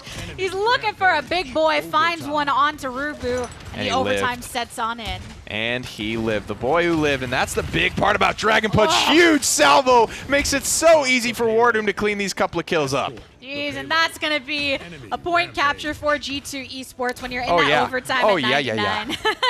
It's looking real comfortable for Evil Eye on this Drogos. This is a problem for Team Envy. That was just so, I feel like he's just been able to know exactly where he needs to go in every single moment. There hasn't been a lot of questioning of if he's targeting the right individual or not. He's playing so smart around this Drogos. It hasn't been a big problem for him this whole game. I have to give it to him for that, but G2 Esports end up losing a few members in that interaction. So actually, there was only one standing after that. Dosub's trying to delay as much as possible till the rest of the team joins, but he ends up falling. He'll jump off the map. Again, G2, those team fights, they're not super upset to lose because they get to go back. They get to spend their credit. Let's take a quick look at the items here and see what's kind of been fleshed out for G2 on that back end buy. Bodies has completely just neglected resilience this game. He's gone into Haven instead for more damage reduction on top of the fact that he's already running Deep Breath 5, which is 40% damage reduction after his bulk up. Well, you've got 3 that do have Resilience 2 online and still working too. But he's been the one that's, maybe it's because he doesn't have Resilience, but he's been the one that's been getting targeted out. He's the one, he heroic leaps in, he pops Buck Wild, and then he just gets hit in the face with an Evil Mojo or a Dread Serpent or something. He's the one, and again, maybe it's because he's the only one without Resilience. He's the only viable target for those CCs. But at least a lot of times when that's happened, he's managed to pick up a kill or two. Gabby, maybe this is the play. Hear me out. He jumps in, he pops his recovery preemptively to get massive damage reduction, and then he's just a tanky-ass chicken that no one can kill. And then it's a very predictable way that, you know, Envy are going to dump that ultimate every time. It's just a chicken that they cooked too long, got a little tough, and they don't know why they can't cut through them. Ooh. But actually, G2's looking just fine right now. Picked up a few kills. Rock Monkey throws one back onto Evil Eye, though. But Mr. Hayes attempting to hold it down for his team on this defense. Hayes. But look how wide open it is. It's a beautiful stun, and they have to come back into every single G2 ultimate. This game could end here and now. G2 are the veterans. They're going to be able to make that call, and they hit the gas pedal. And here's the X Fire for that styling on them, boys. But still managing to keep alive in the process. Last few seconds before overtime hits. Throwing out the ultimate from Inara, but actually the Dragon Punch goes and finds Stokey himself. This could be it. This is going to be it. It actually rolls through, and G2 Esports take game number 2. Oh, and the mustache, I mustache you a question. How do Team Envy stop Evil Eye? Just, should we get a mustache comb? Like one of those little... That's a big oof from me. He does need a little tiny comb, and he's maybe getting in the heads of Envious a little. This is gonna be a weird land for Envy, right? Because they are still that 4th seed, but winning Vegas put a lot of pressure on these guys mentally. And now when they're not performing, they're gonna be like, crap, people are gonna be, you know, saying what's up with Envy, right? They didn't have that pressure before. They hadn't won anything before the Esports Superstars event, and now I think that could maybe play into their mentality a little bit. Well, I mean, Rock Monkey has said it before that likes being the underdog with the upsets, but right now G2 doesn't look so upset after that victory. So let's go ahead and head to the desk. Great victory here by G2 Esports as they take the lead at 2-0 over Team Envy. As we mentioned, Vegas, this is looking like a completely different story for these two squads. And part of that just seems to be the fact that, I mean, Evil Eye has just been popping off on this Drogo so far. Look at the overall team damage, very close between these two, but Evil Eye, as we saw earlier in the game, the damage charts were fully led by him for G2, despite Envy having the majority of it coming through from this Strix and this Pip. Just didn't really seem to be effective damage. A lot of tickle, a lot of poke, not a lot of confirmed kills. And I mean, tickling and poking, that's a good thing, but not when you're playing Paladins. At this point, you have to have something to finish up those kills. That's where the Buck did a great job, in my opinion, for finishing kills. You dive in, you clean up, and even if you don't, you draw a lot of focus fire, right? And that allows Evil Eye to confirm these direct hits. And we saw that. Evil Eye playing very aggressively, a lot more than I expected, wouldn't you say, as well, just to get into the backline as a Drogo's versus this Strix. How did you like this bulk up Buck? I mean, I thought it worked with the Grover because of the idea of, not being able to get to everybody. Buck had to jump in, do his own thing. Body's playing off of the deep breath, playing off of the extra health, extra healing. But he did a great job of carrying the weight. I mean, this is one of those keystones for me that if he starts to show up like Evil Eye, G2 are a totally different squad. The thing with Buck is you get in there, you go big, you make loud noises, and I'm excited to see Bodies performing exceptionally well on it as well. One of the issues that we saw at the Vegas LAN was that iDrop Bodies just wasn't performing up to the level that and the standard that we expected at certain points. Now Bodies seems to be on much more comfortable picks so far in these first 2 games, and is very much augmenting the tag team playstyle that they're running alongside this Drogos to, as we said, one sets him up, one knocks him down. And I like that because those two have to play off of each other. And the other big thing about this is trust. G2 Esports could have came at this a lot of different ways, Vox. They lost to Envy. They could have gone, let's do something completely different. But Cuss said, I recognize there's an issue in my drafting. There is an issue in us having the right mentality heading into these sets. And now it's like something clicked. Something's been fixed. But I do wonder, at this point, we mentioned the Maeve after the first game. Will that be the most contested pick? Will it now be the Drogos? Will that be, in fact, a ban throughout the future duration of this tournament? If we look at the previous game, Makoa, Genos, Cassie, Kinessa, all taken off the table. All picks which you would expect to be removed on a map like Frog Isle, but it just doesn't really seem to have scratched the surface of what G2 have been able to perform with so well so far with this Lord of the Skies. And I think scratching the surface is a good way to talk about this. This is for the look at the week, this is scratching the surface for these two teams. There's a lot of discovery. Everybody's watching these guys, and they will be taking notes, trust me, on what the bands have to do. So we're going to see some adjustments. But right now, there's not that much time. Envy have to start getting some wins. It is do or die here for them. G2 already with a 2-0 lead. This is a best of 7, so they still have to get to 4, but they're halfway home, and they are not looking to be slowing down anytime soon. Jaguar Falls is the map. Fox, do you expect the same type of audacity with G2, Drogos into anything? I think the Drogos will be also just as viable on Jaguar Falls as they've been anywhere else, purely because right now that increased rocket projectile speed and the fact that Fusillade swings as hard as it does, if somebody gets up in your face, you just turn around and you two-shot them. It's quite that simple, and therefore, in order to be able to combat this, well, Envy are going to need to look towards either picking away the Drogos, banning away the Drogos, or picking a champion that can deal with it effectively, that maybe either they grab the Buck, who can sustain through some of that extra damage from Drogos with bulk up and maybe a deep breath as well in their loadout, or on the other side of things, pick the Xin, some champion that can go into Billow and avoid some of the incoming damage. We talked about Envy's preparation, and they are so good at that. We joke about this team getting back massages, foot rubs prior to the sets, and even during sometimes if meta pusher's feeling nice.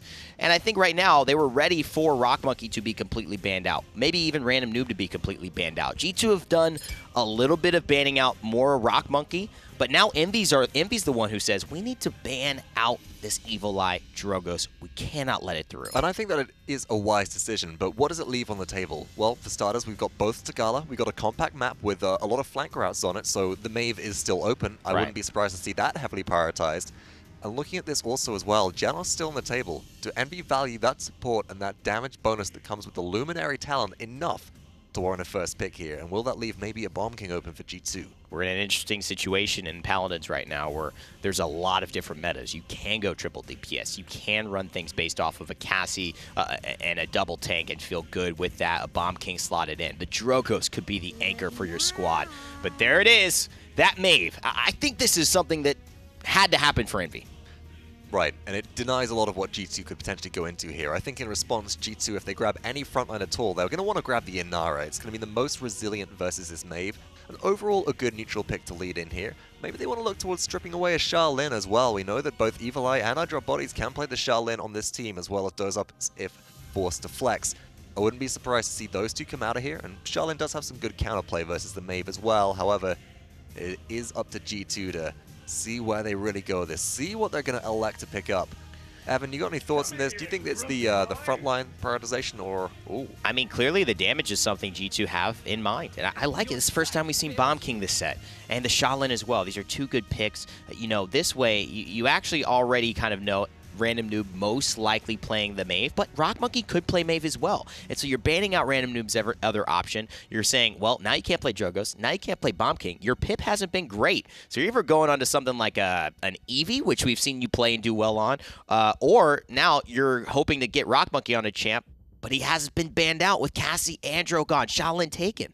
And Envy are in a very difficult situation. They're almost forced to pick the Janos up here, and maybe grab the Inara as well. If they do pick the Janos, they can run maybe a solo frontline triple DPS. If they give the Janos up and they don't prioritize that specific pick, that could allow G2 to play a Shaolin, Bomb King, Luminary enabled triple DPS comp, and that's not something that you really want to fight into. So they're grabbing Fernando, they're grabbing Janos. The Fernando right here picked up over the Inara, I think, for Envy specifically because of the value that Immortal brings when you're facing into a Bomb King. Yeah. That'll definitely help them survive some of that burst damage on the objective coming through from King Bomb. I agree, but Fernando, some of his biggest weakness is the Mave, right? And so Envy taking that, they don't allow it to be a great counter for G2 running it. We know War Doom preferences that as well. Dosups has looked much better, in my opinion, on champions like Ruckus. When he plays Inara, it's a little bit lackluster. He's a more damaged, take control of the game type of guy. Their captain. I like the Ruckus pick for G2 there. And a Xin, last of all. It is double flank, double front line, and the Janos support here coming through for Envy. I don't mind the Xin pick here. I think there's a lot of viability that you can bring with it. You got to watch out for Treacherous Ground Inara potentially, but hopefully it'll put some pressure onto this last pick Pip, which does come through for G2, Evan. Wow. So Envy have taken away the Pip 2 games in a row, and it's resulted. To be fair. But I feel like this is going to go through. It's got to go through. I think it's going to go it's through. With the Inara. I mean, it could be a Damba here. I mean, it's a possible. Compact map. I wouldn't be surprised to see a Ceres, but it actually is a Maldama that's swapped to here. So maybe some versatility coming through. Swift Spirits as well will be great for outrunning the Terminus. I do really value that. And again, Maldamba, he just synergizes so well. It's not this kind of one win condition. There's a lot of different ways he can heal. And honestly, the Zen coming in and making his name known, the Mave first pick by Envy, will it be their chance at coming back in this set? Down 2 games. Gabby and Nick, let's find out. It is a best of 7, so 2 games away from potential victory for G2. And Pip makes it over into the trash can for now, but Xin, damn, he's trash ready. can. Yeah. Unpicked, unbanned. That is technically the trash can. I think you hit the nail on the head there. But Geno Xin, it's a combination, hyper popular throughout the online portion of this season, has fallen off pretty hard towards the latter half of the online season, as well as at LAN. I don't think it was prioritized at all. It's something that's just kind of like, okay, I guess we'll go with type of strategy now for Team Envious. But I think it has to be big here. I think G2 have the perfect 2 front lines to not be susceptible to Street Justice Mave and the Ruckus in the Inara, as well as the fact that they have Bomb King, which I think is a very good matchup against the Xin. I love the fact that we're actually getting to see the Bomb King this time around as well, because not making an appearance yet in the set. And Rock Monkey on the Xin, he's going to have a lot of mobility, rocking that Yomi as well, so going to be hitting extra hard. I think a lot of weight is on these front lines for Team Envy. I don't think it's going to be easy for Rock or Random. And I think with Luminary, Tolki on the Terminus, and Rubu on the Fernando, they've already had good games where they do a ton of damage on this front line, and I think it's going to be up to them to do it again.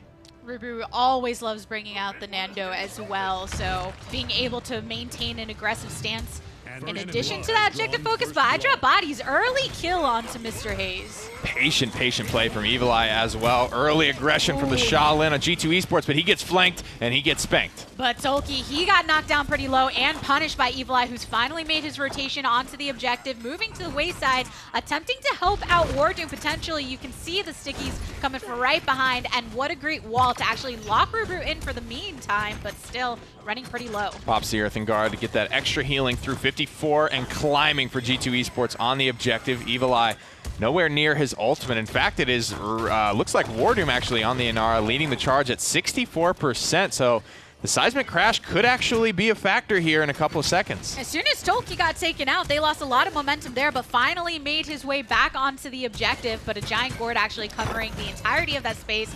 Great way to lock down Tolki in the meantime. So War Doom holding it for his team. But here's some kills. Actually, 2 on both sides. One actually G2 taken down. Body's just playing well right now. Needs to hit the shot. Needs to kill Random Noob here, and he doesn't. Misses one. Critical one. Finds the follow-up, but now Rock Monkey is there for an easy breezy cleanup, and this could be an Envious capture.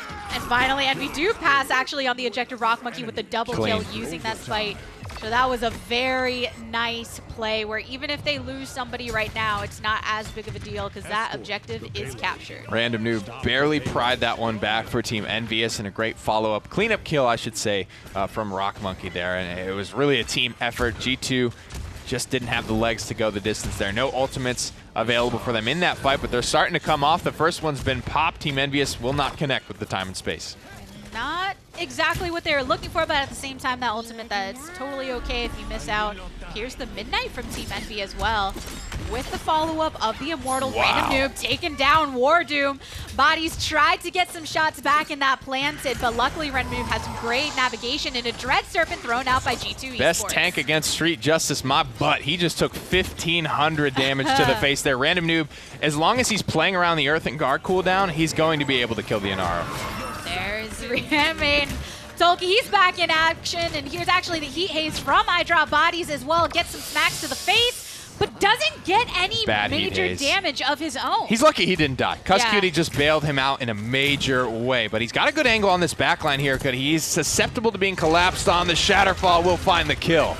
And Dosup's actually from the opposite end, attempting to push back the members of Team Envy. Random Noob chunked down for half his HP. Wardoom picking up a double kill to follow up for his team. Team Envy throwing it back.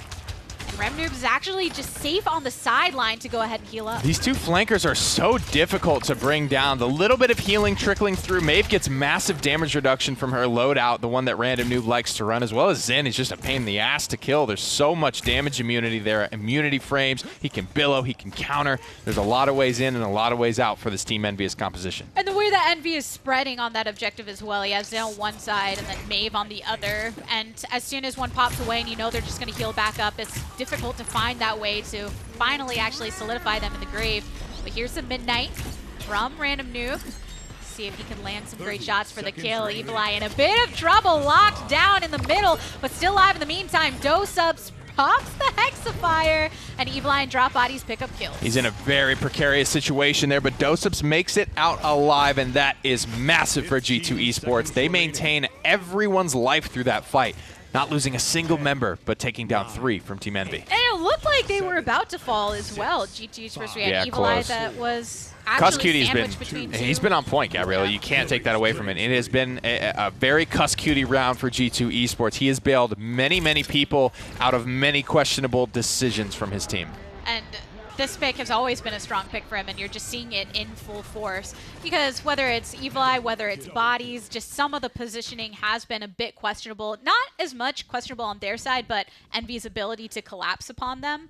And Cuss has been extremely responsive. Talk about a good round for Wardoom as well. This man right here, first to charge his ultimate, which is not easy to do on a Nara. It's not known as a very quick to charge ultimate.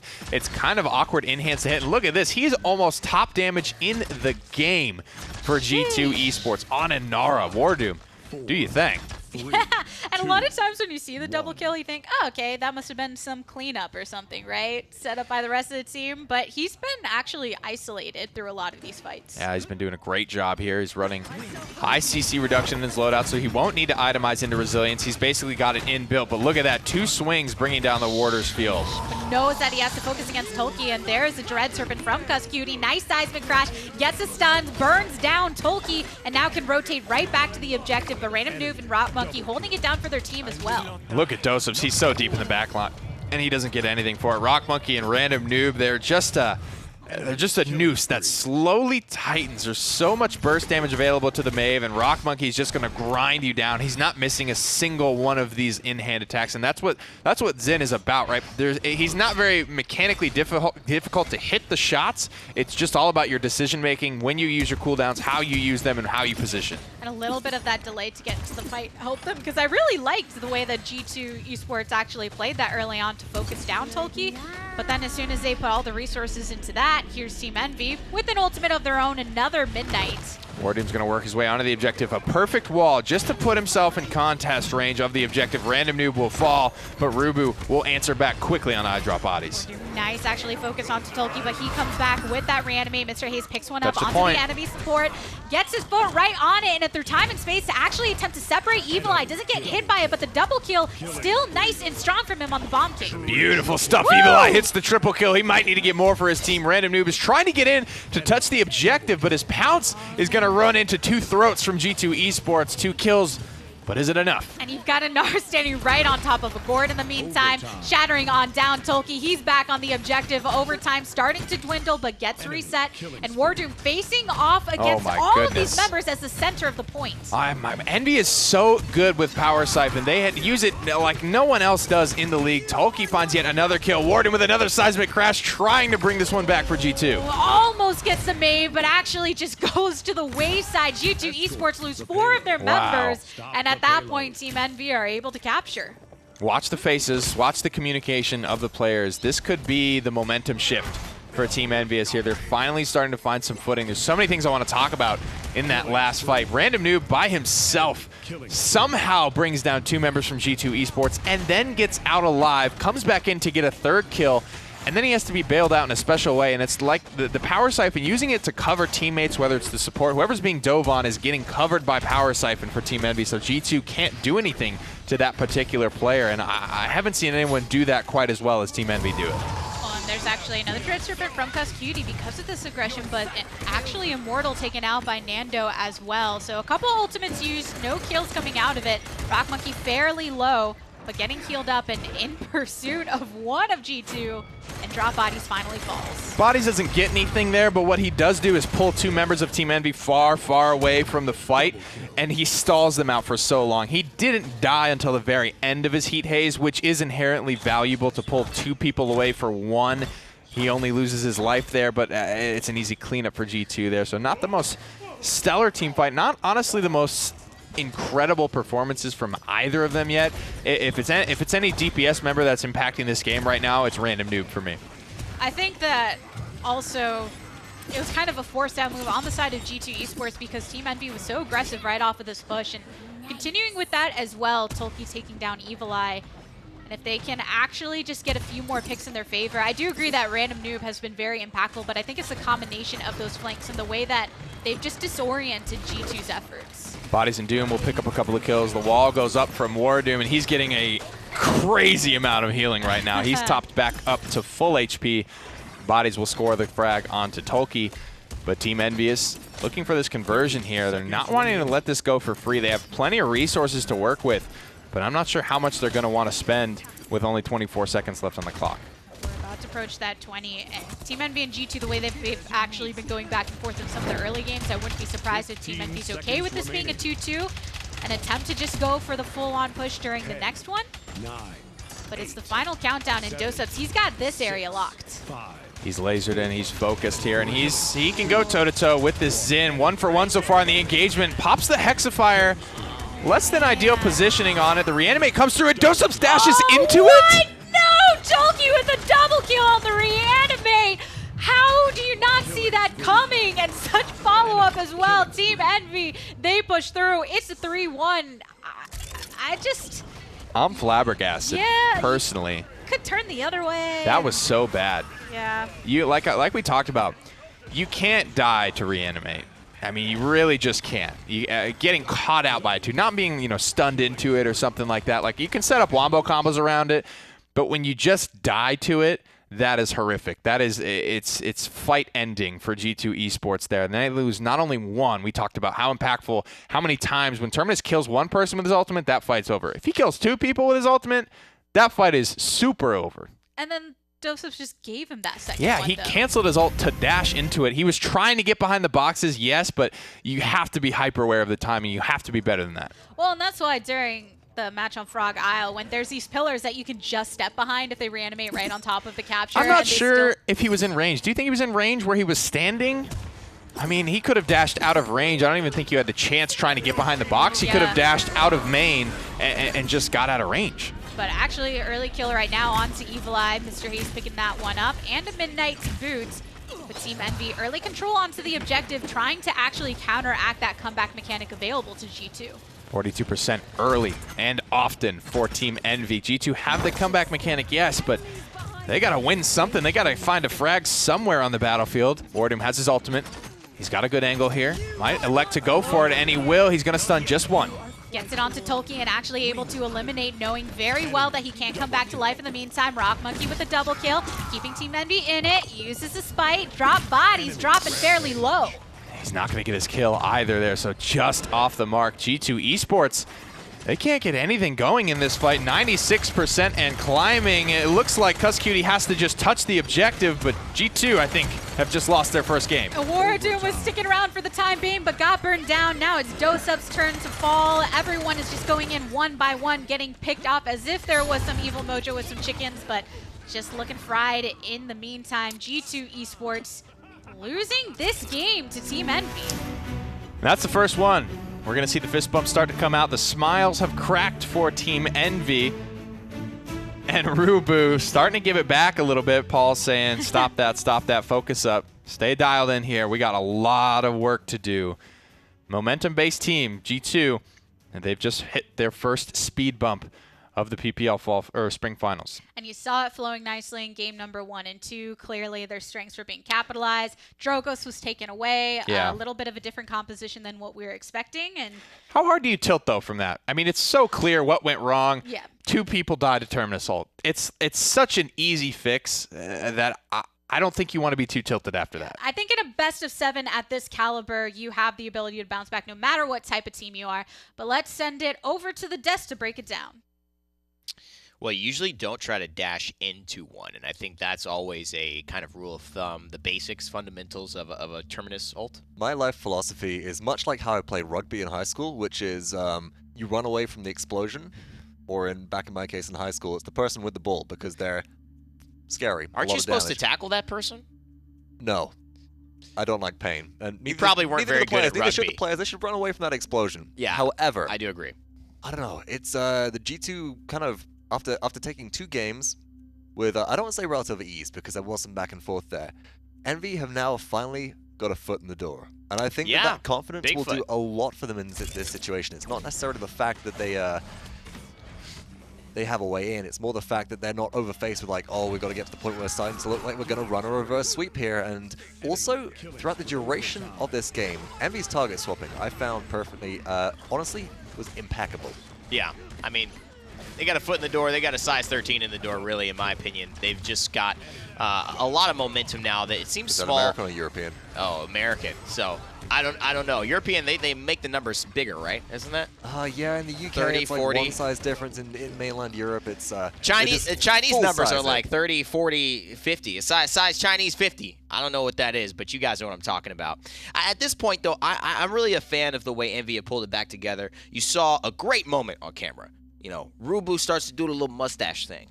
And Random Noob, after being, like, totally dissed for holding out his hand for, like, 10 seconds, finally says, hey, calm it down. Calm it down, young man. He knows that they have to stay focused. There is a still big hill to climb.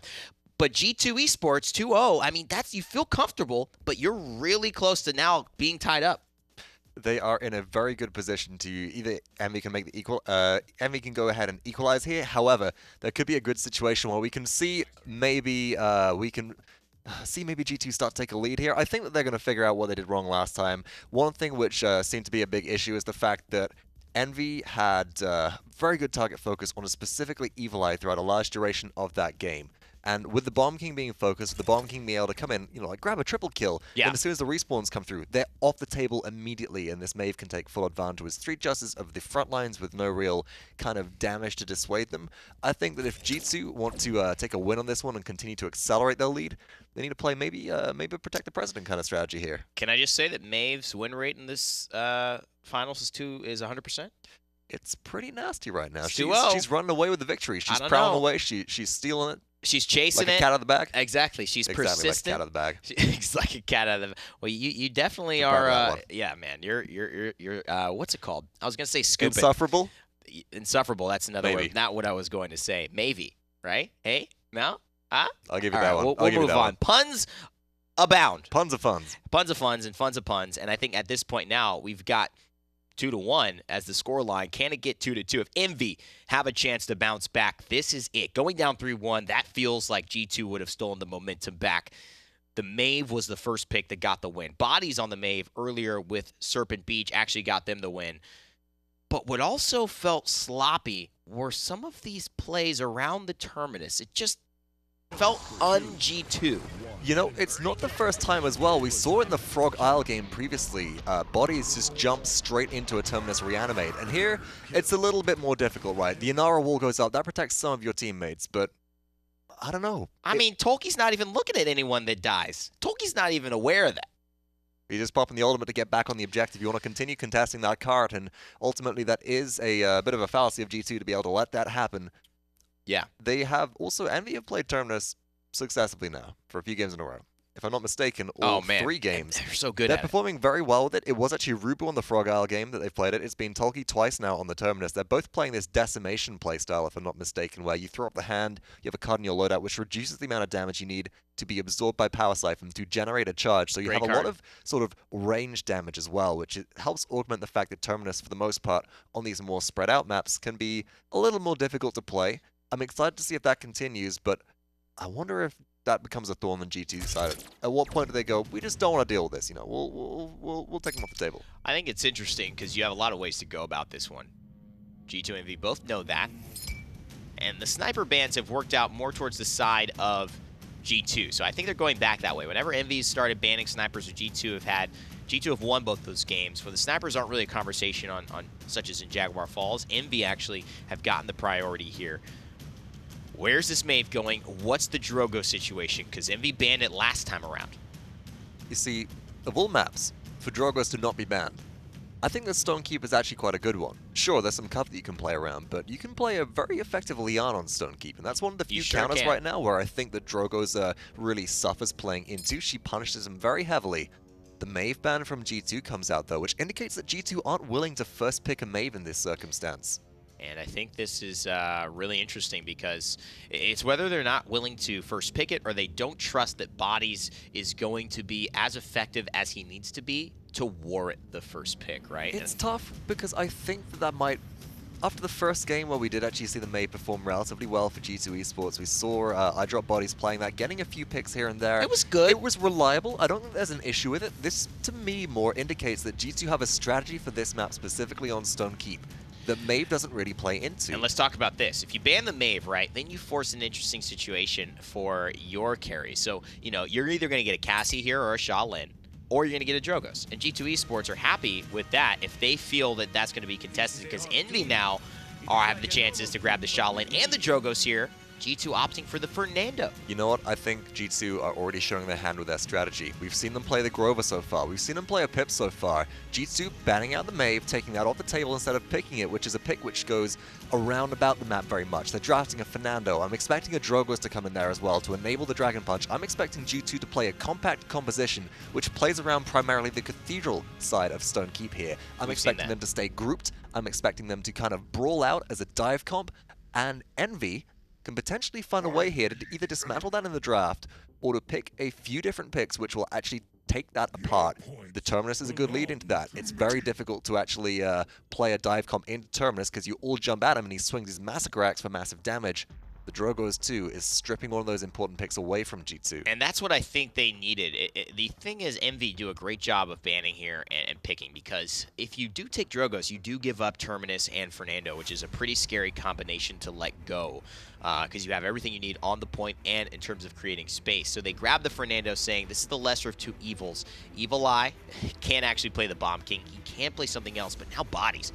Where's he going to go? Androxus still open? Well, Androxus was banned out in 2 of the sets so far. It was banned out specifically by G2 in map number 1 of Serpent Beach, and in map number 3 it was banned out by G2 again, so I'm not sure we'd see that. The Shaolin drafted here, the Janus as well. Okay, now we're starting to get away. You see the Drogos has been taken, we're starting to get away of that compact composition. G2 going, we've got the Fernando already, maybe we can flex towards triple DPS here. Yeah. That's going to force Envy into a difficult situation because they might want to play this compact composition now, depending on what supports are available, but they haven't got the Fernando, which really helps augment that. What's so good about the way G2 have drafted here is they can take 2 picks as well. They're in a great spot. They can go straight for double DPS, and Envy have to make their gamble now. They have to say, are you going for it or not? They can respond, but G2 here have an option to just say, all right, 2 more damage dealers. We'll take a Leon to counter that Drogos. We'll also maybe try and throw in a Bomb King and run with this solo Fernando Genos. Envy have gambled to say that we're expecting 2 tanks most likely. We're going to try and match you there with the best one. You know, I would consider maybe G2 to opt in for a Ruckus here. It's kind of your best of both worlds, right? It's like, hey, we got some DPS and we got some tankiness, and it synergizes quite well with the Giannis, how you can position it almost as a flank at times. You can surprise people with Hexify here. And with Envy going into a Terminus and Inara, one thing that is very lacking from Envy's draft here is reliable damage at this point over range. Terminus has difficulty, Inara does as well. G2, though, they take an Androxus and they do lock that in. That's the counterplay to Drogo's, and here's the Ruckus for those anti-air Gatling guns. And you know what, I actually really like this because, you know, I think if 3 great champions to have Luminary on, Andra, Ruckus, and Shaolin definitely are on that list. They're pretty high up there. And I think, you know, you have a lot of options to deal, like you said, with Drogo's, but Androxus is a better takeaway, I think, in this lineup for Rock Monkey, because he's still got to find his pick. He's going to go Zim, but he doesn't have Luminary to help him, and he really is just going to have to work off his own solo play, which will make it a little bit more difficult. G2 have an incredible amount of bot potential. Envy are lacking in damage, and that's my concern here, Evan, is can the Drogos confirm those direct hits? Can the Xin do enough in this circumstance? It's going to be difficult, but of course, it wouldn't be easy if you were going to just getting a championship into your team's side of the trophy room. Let's see what G2 Esports can do to push this ahead in their favor to 3-1, or if Envy can bounce back. Gabby and Nick, let's find out. So the Drogos has returned, but back into the hands of Random Noob. And with a pretty powerful Predator, I think, on the opposition here, the Androxus with the Luminary. It's something scary, but 2 champions that haven't been played for those respective players yet this set. Bodies, who I assume to be playing the Andro for G2, and Random Noob, who I assume to be playing the Drogos for Team Envy, have not played those champions yet this set. So it's about who's going to get out of the gate quicker. When we saw Random Noob on the Drogos in Vegas, it looked like he'd never put him down. Yeah, so. That's the thing. I think it's going to be like riding a bike for both of these guys. It's very, very comfortable champions for both of them. I'll take you through some of the talents now. Scorched Desert, Shadow, Luminary, Heads will roll, Rocket Barrage, a little Decimation, a little Fusillade, a little Spirits Chosen, some Yomi, and a Mother's Grace. The item selections as well. A little bit of this, a little bit of that. All right, I see you. And this is always fun to take a look at. The Andro loadout's very stylistic now. I will say that it used to be very just one-dimensional, same thing basically every time, but some guys like some movement speed, some guys like some distance, some guys like Power of the Abyss at level 4. Bodies has it at 3 as well as Sleight of Hand 3 as well, so plenty of ammo to spare. He's got some room to miss. On that bomb mount as well. But here we are, getting started already. Bodies took a lot of damage to the face, but Evil Eye ends up being the first to fall to Rock Monkey. And Rock Monkey can't be the win condition for Team Envy. If he is, G2 are in trouble. This composition for Team Envy isn't designed for Rock Monkey to be the prettiest girl at the ball type of situation. And there was no fear in his eyes, actually, when he just dove right into the middle of G2 Esports. So they have to keep an eye on that for sure, as they did take Rock Monkey down. And Mr. Hayes and Random Noob, this is the kind of follow-up that you want to see on G2. Oh, punch him in the face. Just punch him in the mouth. No! Oh, a headshot works too. Equally as BM. Nah, I still favor the punching, if you can do it. But a 72% lead on the objective for Team Envy. They have such a stalwart front line that they're going to be able to just AFK on the objective really hard and force G2, you know, they have to win this fight. You have to get these kills. You have to force us away from the objective, or we're just going to take it away. This still has been so back and forth. 93% for G2 Esports, and Dosubs attempting to actually blockade Team Envy, but they've rotated between that side corridor pretty low onto this Androxus. Nice. A nice way of taking out Rock Monkey. You have to be able to clean that kill up. When Rock Monkey's forced to touch in an awkward fashion like that, you have to do something about it. But now a bit of a panic setback for G2. And Bodies eliminating Random Noob, taken to the skies, but didn't know what he was getting himself into. Double kill for the man on the Andro, and overtime still going strong, 99-99. But you leave it to the frontliners on the point, and Wardoom eliminates Rubu. Wow, and now hitting the gas pedal on Rock Monkey as well. One more shot will be good. Wardoom hot on his trail. A quick fireball as he comes out of Billow. Rock Monkey's cleaned up easily. G2 Esports take the first payload of the game.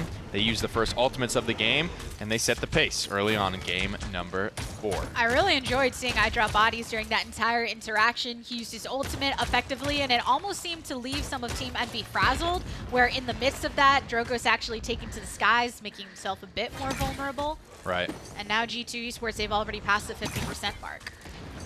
And that's what I think is going to work out well for them. They've got so many big streaks burning. They've done a good job getting Rock Monkey in a place where he's not going to be able to easily carry this game. They're forcing somebody else to step up And I think that's going to be a big key to defeating Envy at this land round. A lot of these teams in the Masters event, they're sitting around the studio watching, learning, taking things, taking notes, finding out the weaknesses for these two teams. Oh, there was actually cover taken for that reanimate, but a seismic crash into the center of that Dread Serpent, but Dosep's on the sideline, burning down with everything that he's got, and Team Envy are losing all of their defensive resources. Doe's about to get his second Hexafire of the round online, and that's not what Envious want to be able to push into. Another Accursed Arm as well available, but no cooldowns. G2, they'll slide it through quietly as Envy now fall down 0-2. And everything's been back and forth on the start of the game so far, so G2 not losing any momentum. But this is that ultimate that was right above the point, and you saw even Random Noob pop up towards him a bit. And that's not the exact positioning that's going to really tilt things in your favor. That's not what you want to see from the enemy Andro player. He's warmed up. I think he's feeling good. He's feeling very focused, and that is a deadly Androxus. He's keeping the hands warm. He's keeping the hand hot. Top damage. Not easy to do. 16 streak, 6-0. I drop bodies. Has never been playing better. And we talked about the potential of, with this just being a one and done, it can be pretty rough because you don't have as much of that momentum, but it is a best of 7. So all this warm-up time for bodies to prepare for hopping back onto Sandro through time and space. Pretty predictable positioning of that ultimate. But Team Envy still actually backed off the objective. They sent Tolkien over. Yeah, big headshot there. 1,000. Another 1,000 headshot. He's looking for Random Noob. He finds another headshot. He pops the ultimate just because he's feeling good. And he knows Mr. Ace is around that corner as well. Just able to go back and forth with his target selection. Throwing up the hands, a punch into the face. Hey, I wanted to see a punch at some point. He's got him back. Evil Eye and Wardoom, though, cleaning up some more. This is a scary defeat right now for Team Envy. They are getting handled at the moment. Wardoom finds the big fireballs in the back line. Wardoom has done such a good job at keeping counter pressure applied to Rock Monkey, not letting him get out of hand. 90% still going up for G2 Esports, and as you can see, everybody from Team Envy is nowhere in sight on the objective, getting a pick onto Evil Eye, but still, G2's just going to regather and keep getting the pick on the defensive team right now. Not sure where he went. 20 streak, burning for the Andro player, beating a Genos. You're beating your Genos in kill streak. That is insane. That is something that simply shouldn't happen, much like dashing into a Terminus ultimate. And every time you look, his ult is actually like 50% or higher, just ready to go whenever it need be. But it's going to be 50% on this push currently. Nice stance from Evil Eye. Yeah, Wardoom's just taking up his kind of station right here, camping out. Absolutely. Wardoom's done a great job. You know, right now it's a bit of the I Drop Body show. But Wardoom is doing little things. I think he's killed Rock Monkey probably 2 or 3 times this game already. And just keeping a lid on the enemy DPS is a great task for a frontliner to accomplish. There's another through time and space that doesn't really get anything in return. About a minute and a half to go on this push. We've been focusing on bodies so much, but Evil Eye, he's still been getting his shots as well. Not going to be as showy as Drop Bodies, who has had so much mobility to be able to lock down these individual targets. And I mean, there's no real poke from range for Androxus. That's why it's so insane that this Andro is leading damage, because Evil Eye can poke the full distance of the map for 1,000 damage. Bodies has to get in your face just to do 540. And he does get a little punished right there, but it's been a bit overdue for him. Random Noob starting to get things online with a double kill in his favor. But there's just a bit under a minute to go, and I can see a world where G2 Esports, they just decide to go a bit full throttle. I could see them 4-0ing here. Yeah. Doe's really low in terms of his ultimate energy so far, 19%. But Accursed Arm, Immortal, and 4 Envious ultimates. I mean, the realistic scenario here is that Team Envy are just forced into a position where they have to pop a lot of things defensively. I think that's the safe bet, but in terms of just momentum for the set, overall, G2, I could easily see them going for this conversion to win that 4-0, just to send that statement. And if you already look back at the previous couple of games, G2 have already set that precedent. They have already shown that they are going really hard for these conversions. They want to get that momentum going early. It's much easier to bounce back when it is those continuous, you capture defense, and things. You can end the game and think, okay, well, there were a few moments that we can fix for the next one. But if you get 4-0'd on a map in the middle of a best of 7 set. And part of it is if it happens so quickly, it can be difficult to actually have time to talk about what is going wrong. It's happening so fast. And, you know, this is always going to be a fight for Team Envy. If he can just land a couple of those Fusillade rockets, it's all great for that Drogos player. But it has to happen quicker, and it's just so hard. You talk about Warden keeping a lid on Rock Monkey. Look at what Bodies has been able to do to keep a lid on Random Noob. He has hit so many headshots this game, and with heads will roll, it's that conversation, right? You know, you look at the matchup, yada, yada, Drogos can hit you for 1150. So can this Andro if he's headshotting you. And even Toki on Terminus, he's having trouble dealing with that type of pressure, getting dinked for 1100. Well, I think it says something as well when Random Noob finally gets a double kill on this Drogos after Bodies had been taken out. So it's, hey, you're starting to get things going, but it's because it's the only moment when the person that's been pressuring you isn't there. And as soon as he comes back, he makes his name be known. It's been an absolutely insane performance from this Androxus player. You don't typically, like I said, I talked about it earlier, you can see these moments where he could be 6-0, but he'll be somewhere middle, even like bottom of the damage charts, just because he's going to get in, he's going to kill you, and then he's going to leave. But he's getting in, he's killing you, and then your friend, and then your best friend, and your little brother, and your mother. He's completely rolling over Team Envy at the moment. A lot of momentum for this black and white squad. And it's what Evan had actually mentioned in the interview with G2 before, where some of their success has been reliant upon whether Evil Eye and I Drop Bodies are popping off in a game. Everyone else has managed to be fairly consistent in their actual play. And this is a case where you see Bodies doing body things on this Androxus, and the rest of the team is following suit. That's been so important for them as well, because that was my biggest question for G2. Is Bodies, in my opinion, didn't have a very great Season 1, but he's just been disgusting all of Season 2.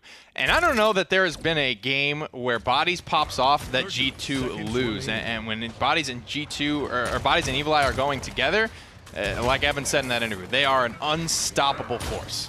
Here we are, the final 20 seconds to go, and actually making a little bit of progress for G2 Esports. Evil Eye takes down Rubu, but Random Noob with a double kill to his name. Actually just punished Bodies, taken to the air with that accursed arm. Misses the punch because of the billow, but nonetheless, I think his impact was heard. And he hits the direct impacts as well. Headshots Rock Monkey. I Drop Bodies might do this all by himself. Rotating around, trying to keep his angle nice and clean. Hit him! Hit him in the face! There you go, Bodies! Throw it back, baby! Woo! Whoa, look at the damage that he just threw right back at him. Gets the double kill. Nice follow from the rest of the team. A triple kill to his name. Team Envy throwing out the Dread Serpent. They just want to keep themselves in this fight as much as possible, but G2 Esports shut them down. God, Bodies just completely decimated Team Envy with his ultimate, with his reversal, with his own damn hands. G2 have got to be feeling good after that victory. Holy crap, what a fight. You know, that was just crazy. Right there in the end, everything was hitting exactly how you would want it to on Androxus. And the dream is to be able to kill a Terminus and then punish him for actually using his ultimate. He's coming back once more, and Bodies just like, oh, are you? Yeah? Hits him. He throws about 2,000 right back, as well as Cuscutie. You saw the time and space as well connecting. As soon as Terminus is hittable again, that ultimate's coming through. He's dead as soon as he hits the ground, before he even hits the ground. Well, we of course need a little bit of a breather after that game, so let's throw it over to Rain Day and Vox. This is why I say it. When this man comes to play, I'm going to do my Stephen A. Smith. When this man comes to play, when this man right here, when he plays the way he did, the amount of intense physical focus that he took to put an arm into somebody else's nose and then throw his hands up and put it back into his face and throw another arm into his nose, they cannot be beat. G2 Esports will not be beat if Bodies plays like this. Vox. Man's got a triple kill off the same player. That's it. Listen, this is just Killed the same player it was twice for a almost double? I was screaming back What here more do you want because to say? it was like on fire. Like it was something that we haven't seen from him. We see this so rarely. But when it happens, it usually happens at LAN. It happened at DreamHack Valencia. It happened at these other big moments. You know, this looks fashy, and it is because it's on a pro scene. But it's just, you know, that's standard stuff for Androxus. But the fact that he did it here, the fact that he's hit that shot, it's just marvelous, marvelous stuff by G2 Esports. I Drop Bodies. Really, if he plays like this, they're going to win this tournament. G2 of the team as well that banned Androxus twice so far this set. I think we might have to see Envy start to pull it out. You know, it's very map dependent. I think that G2 have a very, very strong stone keep here. They know how to draft excellently on this map, and they can flex between a couple of different strategies, but that Android comes to play on another map. I mean, who do you ban now? Because now you take Drogoz. I mean, random noob, good luck if you leave Androxus on the table, apparently. I mean, now if you ban Maeve, obviously you're giving up something like potentially a Drogo, so you're not being able to ban out the Cassie or the Shalin as effectively. I think at this point, G2 Esports are in the driver's seat in this set. 3-1, looking unstoppable if they keep playing like this. Well, here's the thing, Evan. I think you take front lines that actually have damage, because you're not playing a map like Stone Keep where everything is spread out more. You take doubles to Gala, sure. On Bright Marsh, that's excellent. It's very survivable. That's a good point. On a map like Stone Keep, you kind of just don't really do any damage at all. It's why Jitsu with their Ruckus pick, actually, I would have preferred to see that come in over the Inara, in all honesty, just because that would have had more damage from range. Maybe you could have bopped the Androxus out of the skies with your missiles. You could have maybe responded a little bit more to that threat of damage, but as it was, just not enough. It wasn't enough. And again, how can it be enough when you have people making plays like that. Like that. I mean, at the end of the day, Paladins is a objective-based game. So you get a better front line, you get a more sustaining front line. Statistically, you probably have a better chance to win. But the outliers, the MVPs, the midfielders I'd like to call, the people who can make plays and make them often, that's where the game starts to shift. That's where you get star moments. And that's what iDropBodies have for this team. I know we're looking at Dosips. We shouldn't be looking at anybody's player cam except iDropBodies. He is the reason. I love G2 Esports, but if he doesn't play that way and Random Noob has a good game on Drogoz, totally different set. Absolutely. iDropBodies seems like more of the win condition for this team than anybody else right now, because you know that Evil Eye is going to play well. You know that Cuss is going to do the thing. You know that Doe is going to be great on whenever you put them on, and Wardoom is just annoying to play against the hide-and-seek Fernando, but if iDropBodies doesn't do the thing, then you're in a lot of trouble. And I mean, Mr. Hayes played well. I love some of the play. I mean, he saved some lives there with some of those stuns. Cuss, obviously, you said Cuss do the thing. I mean, we've been watching Cuss for years. He's always performed. Dozip's always performed. Wardoom always performs. These guys are always very consistent. That's why they've been the best in North America for so long. And now Evil Eye and Body stepping into their moment. We talk about this. He's got stories of playing on, 100-plus ping every single time he plays an online game. So when he comes to LAN, we're expecting big things. It didn't happen as much in Vegas towards the end of that run, but it seems to be happening right now. And it's working well for G2 so far. Now, G2, one game away, if I'm not mistaken. It's the best of 7 set. They are up 3 games, and I can't wait to see if they can pull it out in just another game. But it is over to Envy's map pick now. It is really, the ball goes into their court. That's a sports reference, right? Kind of, yeah. Okay. I mean, fits. Yeah, sports usually have courts and balls and stuff like that. You're right on there. You're doing a nice job, man. There you go. There we go. I know pop culture. You said you weren't athletic, but yeah, there we go. Well, now that's I think I've walked in and out of the office twice since Rein I've it been in. here. Keep That's it in the most pocket. exercise I've had in 3 weeks. Yeah, keep it to court. You'll be good for there we go. all of my references. The thing about Envy right now is they can still do this. They are still in a position to win, and they're still in a position to, I think, affect the tide of this. And I expect to maybe see a split Stone Quarry here. I think Ascension peak a little bit more towards the side of G2 Esports' favor. But Splitstone is constantly a map that these two teams, both of them, go to in a decider situation. We saw it in Vegas. And I think this is going to be opening up a different style of draft that they can maybe catch G2 off guard with. So what style of expectations do you actually have for a Splitstone Quarry from Envy specifically? From Envy, I think we just get a sniper going on. If they ban him out, I think we get a big moment from a Shaolin or a Cassie for Rock Monkey, which he was getting notably in Vegas every single time. G2 have made a really big adjustment. They've said you are not going to get Cassie at all. Away very well. And you are also going to get Shaolin only if we get something like a Drogoz that's performing better for us. So G2 right now, really hard to ban out. So far, though, not going to be the Splitstone Quarry. It is a frozen guard that Envy are taking us to. So, again, this long map where snipers can be very prevalent here. We've seen it before. You have your compact point fight. So I wouldn't be surprised if Envy still, prioritize something like a Terminus for the point fight. But a lot of different options here.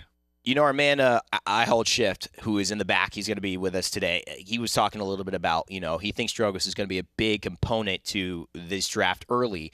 But I want to know your thoughts on this. He says once people start to draft a little smarter, he feels it'll fall off a bit, not really required to be banned or taken. He says obviously the Maeve's going to be important. The Roxas will be important for that. He seems to be well. But also the Leon. Where has she been? You know, I did wonder, I think we actually mentioned this, talking about the Stone Keep draft. Will the Leon come out as a counter to the Drogos?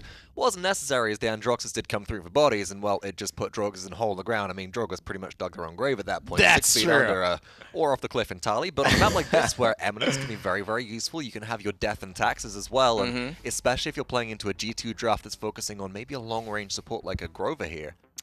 I mean, could be an interesting one. I think you can go Grover if you have snipers on the table because it's good counter pressure. But I wonder what Envy will do. I don't expect them to ban a sniper. I think G2 are going to have to ban Strix and Kinessa to avoid snipers on this map. I think Envy want a Kinessa here. I think they like a Strix, but G2 are saying, no, no, no, not today. This is like a Makoa or something, I think. Yeah, we'll see what comes through. Makoa's just valuable everywhere. I would wonder if Envy leave that open because they have the potential to first pick a Makoa, right, if it does come through. They can maybe go for a more of a target ban. They might look for the Androxus, for the eye-drop bodies. Because the Strike's off the table, okay. So now G2, they're forced to ban the Makoa. Because if they go with what has been their consistent ban so far, which has been Cassie under most circumstances through this set, Envy gets the Makoa. If they ban the Makoa, Envy gets the Cassie. They're in a very good kind of we win either way situation. And it is actually the Cassie which is banned out, so Envy should be able to get that turtle with the Dredge Anchor coming on through. I'm excited to see how they're played as well. Probably a Leviathan playstyle, but we've seen a bit of half-shelled here and there. G2's drafting is so much better than it was in Vegas. I mean, I can't believe how many times we saw Rock Monkey play Cassie at Vegas. You know, a big question for you as well. How much of that do you think is due to the impact of, you know, G2 have now Sakyle as their coach?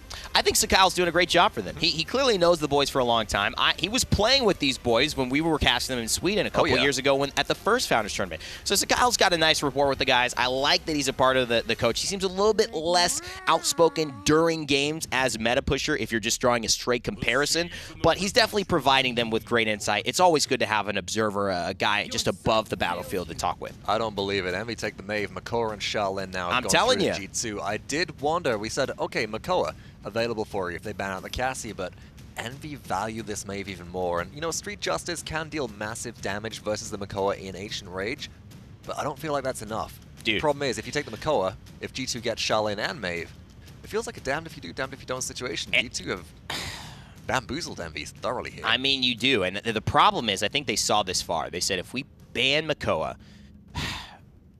then we're going to maybe take Strix, right? We would only ban Makoa if we want the remaining sniper or something like that, or to force them.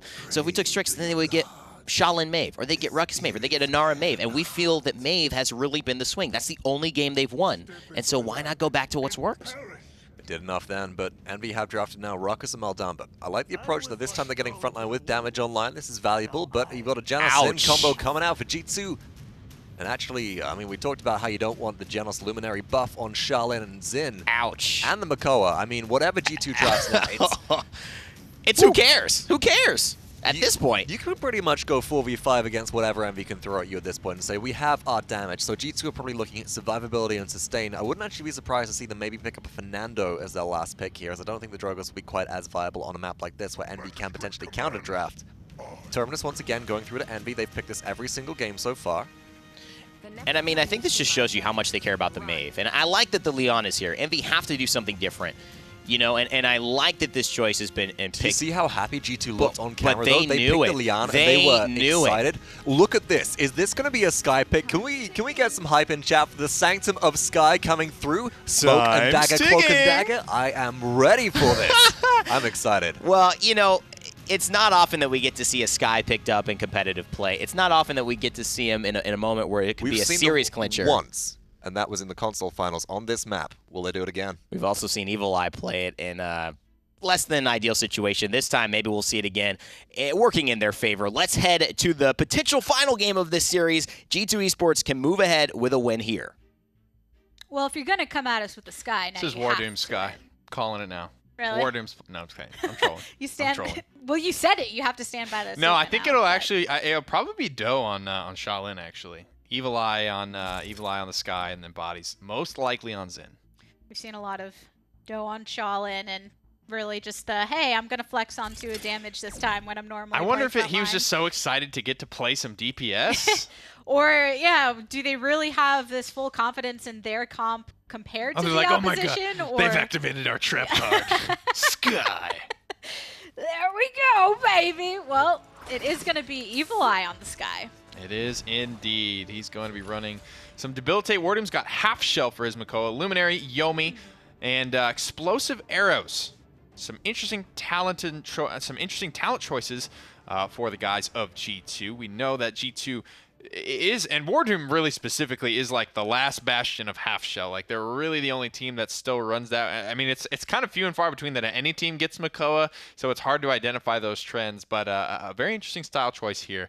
And what this I think allows you to do is not be so vulnerable against Street Justice, right? When you're just waddling around in your shell like a normal Makoa, you're just this easy target, right? She's going to go back-to-back pounces on you for 4,000 damage, right? Now Wardoom, he can move around a little bit. He can hook her. He can still shoot. I think this is actually a decent call. You are giving up the potential with Leviathan, though, so you're putting more pressure on your actually consistency of the gameplay as opposed to just boosting up for this ultimate turnaround. But, I mean, Leviathan plays further into Street Justice. The more HP you are missing out on, the more damage that Maeve is going to do. It's been pretty big, and it's all about keeping a lid on these DPS players for Team Envious. And Rock Monkey specifically, he hasn't been able to pop off on anything so far this set. Yeah, he's waiting for that moment. I mean, we all are, just to see Rock Monkey completely turn things around. And by no means has he been on the bad side. He's still consistent with his play. Yeah. It's just you rely so much on a player like Rock Monkey on your team to be that turner. I don't know if you can. I think G2 are exposing to all the other teams here watching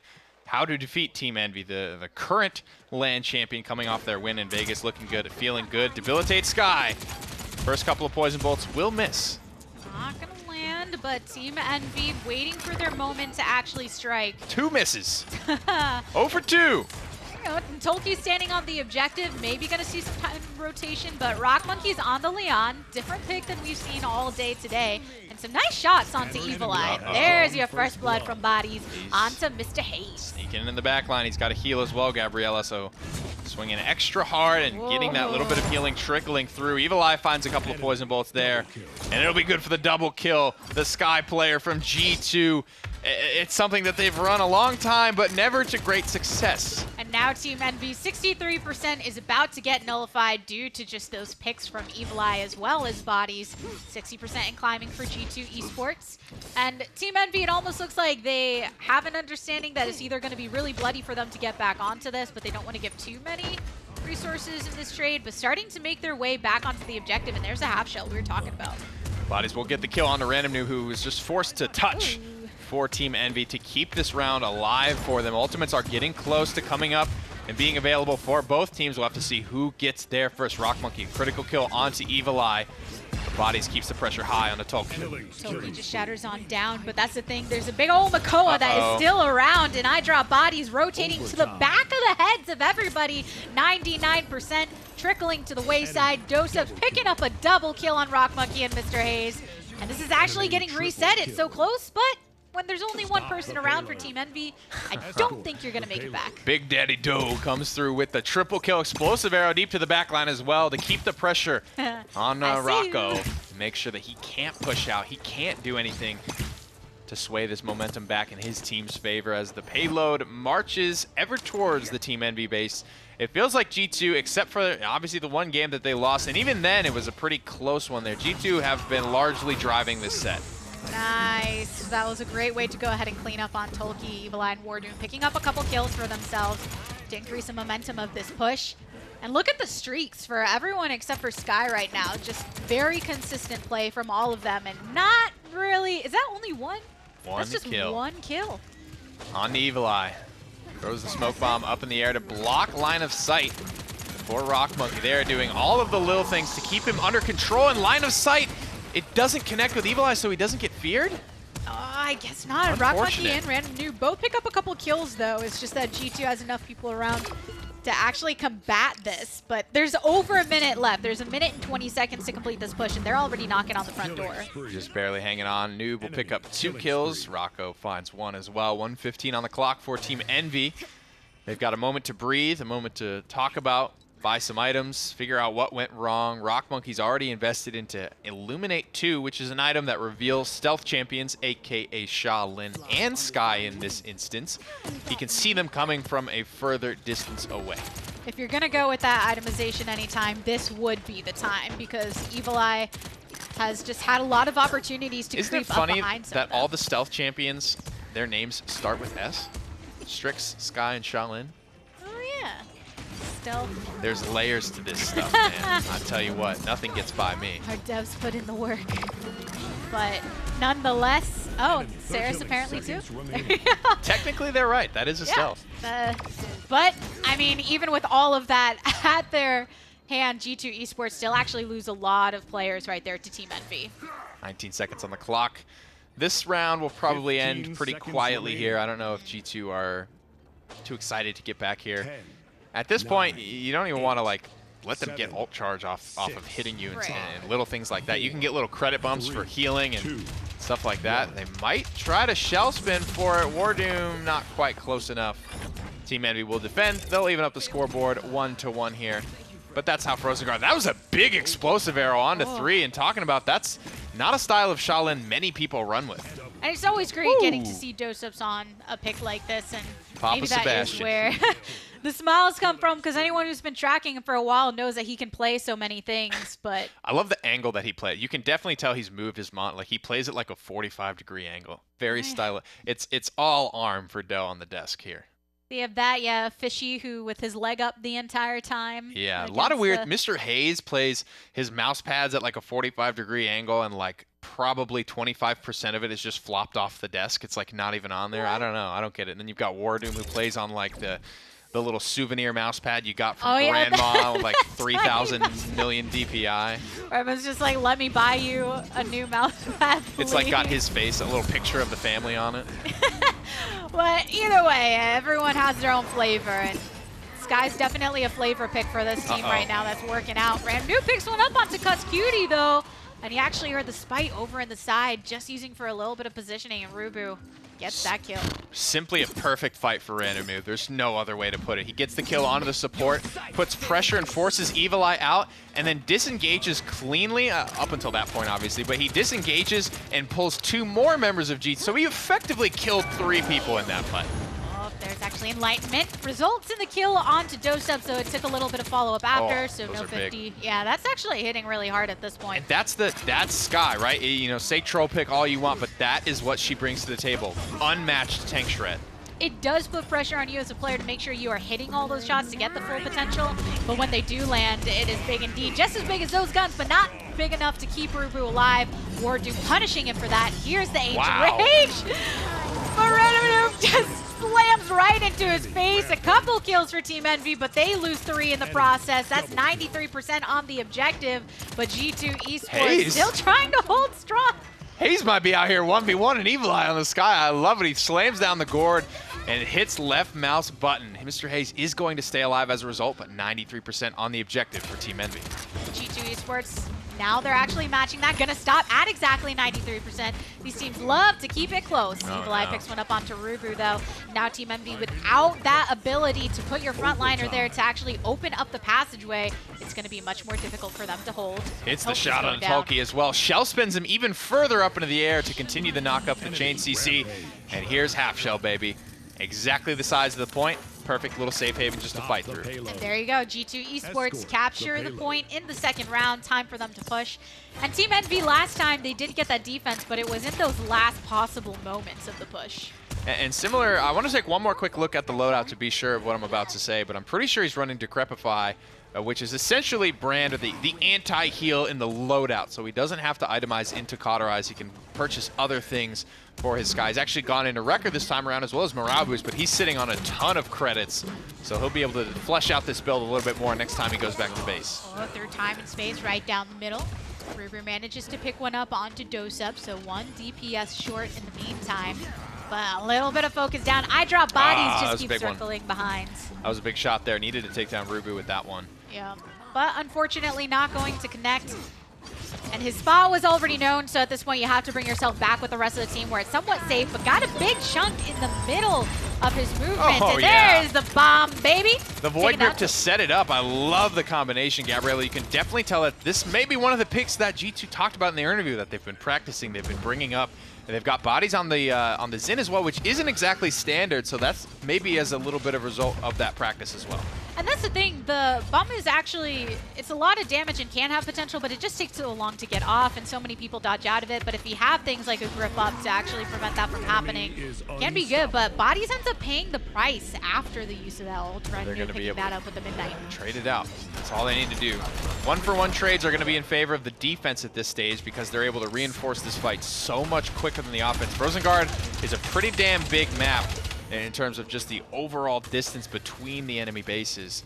There's not a lot of choke points and breaks between it. It's almost a straight shot, but it's so far that you can see that just a couple of picks completely dismantled the offense. And right now, Team Envy very aware of the fact that with the composition G2 Esports has, they're going to spread. They have these flanks that are going to have this positioning that allows them to get soloed if you actually catch them in the right way. You saw Rubu able to do that onto the sky in the side corridor, but here's Josephs once again. Just needs to get the proper angle to try and open up this way for G2. 15 seconds remaining.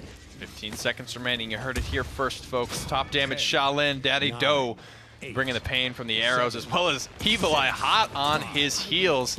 Bodies is definitely struggling a bit on this Xin, but like we said, not exactly a standard pick for him, so maybe not something he's super comfortable with. That Wardroom, he had actually went way ahead of the payload to try and open up the space. Hexafire from the high ground manages to get some hits, but luckily find Coveruba with a double kill, though, to his name. And here's the Ancient Rage, swing away onto the Monkey Man himself. Just a couple swings, but luckily has to sustain and can find some actual cover.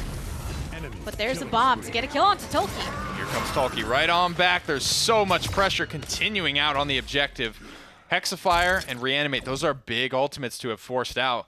And G2, I think, will be in a good spot in the next round to come. But Ancient Rage, that's a big spend, as well as Toxic Time Bomb is... Obviously, we don't see it too often, so I don't have a strong opinion one way or another. Morale boost has been picked up, so Evil Eye is going to be available to just kind of spam these bad boys out. They've got good setup for it as well, so it can be something that they lean on a little bit in these team fights. So going into this next round, all tied up, and at least Team Envy seems to be getting a bit more on track. Early on, when they only had 1 kill to their name, it wasn't so great. 5, but 4, managed 3, to pick up a few credits 2, along the way. 1. Indeed, and a much better round for Team Envy versus the 1 kill they had through the first probably 5 minutes of play in round number 1. Evil Eye, like we said, morale boost 2. He's got 12% on his ultimate, so he'll be back. Oh, hooked! Whoa. Almost into, looks like it maybe clipped Tolkien there, but tried to hook into the time and space. I love the play. And I love the coordination to set up the team play. The teamwork from G2 is unparalleled. But luckily for Envy, they actually had a lot of sustain available, thrown at the gourd, keeping Tolkien alive. He's all the way back to full HP once again to stand right on the objective where Wardoom just took some heavy hits and got punished. Evil Eye's going to be trying to keep this Terminus at arm's length, burns him down. Beautiful execution, perfectly played by Evil Eye. Now he'll turn his sights onto the support. He gets the poison bolts, but Hayes, he dashes to get the immunity frames to cleanse the poison and survive. Eventually, Mr. Hayes is taken out, but Rock Monkey with a couple kills to his name. Rubu some follow-up as well. 51% and climbing for Team Envy. So I think even though there's some great coordinated effort from G2 Esports, there's some coordination on the opposite end as well that allowed them to stay alive long enough to get this objective focus. They just used more ultimates as well. G2s are starting to come back up, but they're not going to be able to touch, it doesn't seem. Team Envy, they go up 3-2. They have an opportunity to close this set out in this round if they can just convert. A bit over 2 minutes to spare on this. Now G2 Esports for the first time in this game having to be on the defense, which offers a very different strategy from that aggressive positioning from their flanks when they were trying to push. So I'm curious to see exactly how they're going to handle this. Yeah, neither team having a stellar composition to fight with at range from the base. I mean, Shaolin and Leon are about parallel. I'd say you could draw that between the two, but beyond that, it's pretty much equalized. Just having a couple of flankers and ways to move around here. I'll be curious to see where G2 elects to set up and dig in. Ooh, nice hits onto Random Noob, but he's still alive. He's circled around, wow. Bodies down in HP and forced to actually back out of it. You gotta give it to Tolkien for that protection, but he just got pulled into the middle of G2. And now Random Noob with the double kill. Noob is playing so flawlessly. He's really been almost the win or lose MVP for Envious here in this set. I gotta say, you know, it's clear that Rock's been targeted a little bit in this draft, so it had to be him to step up. And Team Envy, if Rock gets banned and picked out, somebody else has to, that's value, right? When you're forcing a couple of bans because you're such a good player, your team has to use that essentially space you've created in the draft to get other power picks. There has to be someone else for Envy to step up, and right now it is Random Noob. He's been doing a great job. And Tolkien had actually mentioned that in the interview, that there's a potential for either of them to get banned out. Rubu falling just a little bit to Evil Eye, even with that Midnight, but that's the thing. That actually is opening for Ennu to step up, but he has to step down for just a moment's time. Dosev's picking up a double kill. Gets the Void Grip onto Terminus as well. Quick slay.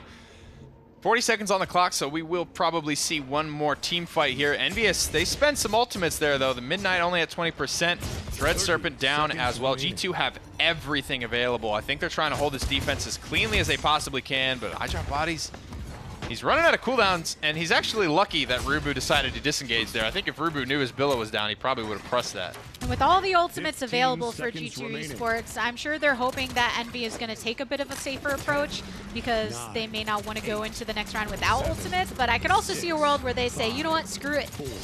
Let's show them what we got. And, I mean, Time Bomb wouldn't be a great way to start. 1-for-1 so far. Bodies trading out for Tolki, but no one touches the objective, and G2 Esports will defend. So G2 Esports actually using 2 ultimates right there and getting the defense, though, but that was last-minute usage. I think I saw, which 2 ults was it? I didn't see. I think it was Time and Space yeah. and Heat Haze.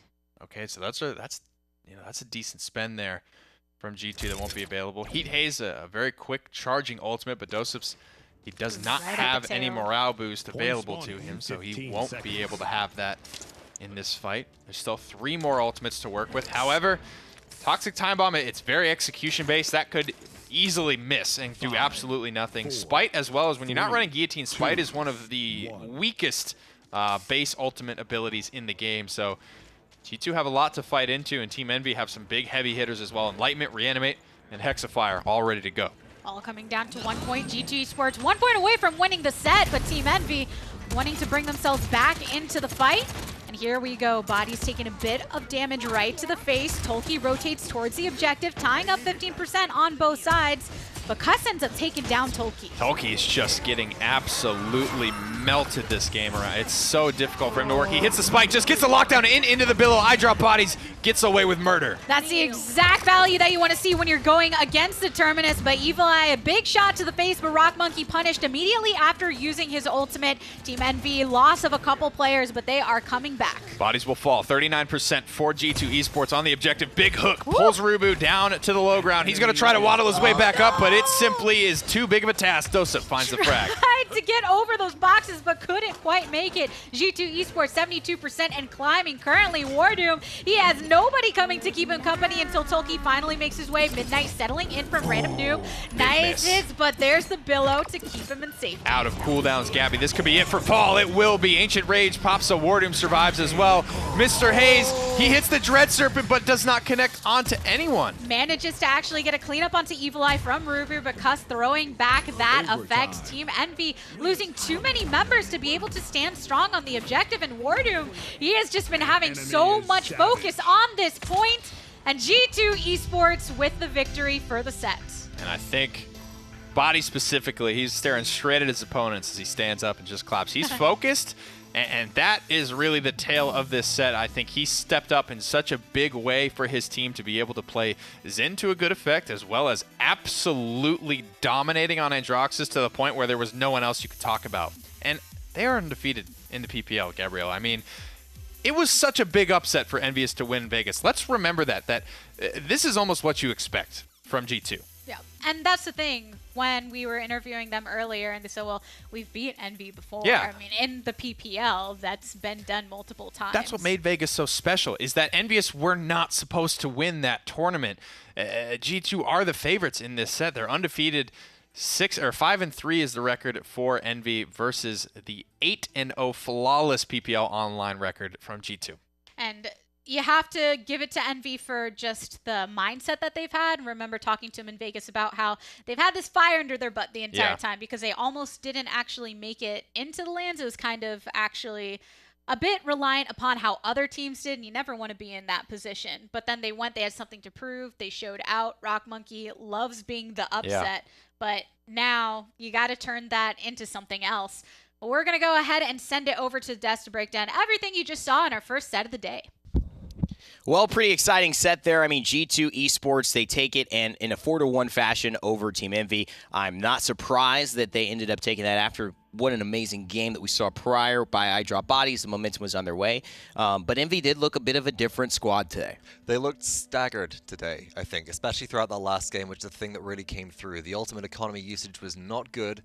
They were very staggered in their re-engages towards the objective. Sometimes it was necessary due to the fact that you've got to get in there and you've got to touch.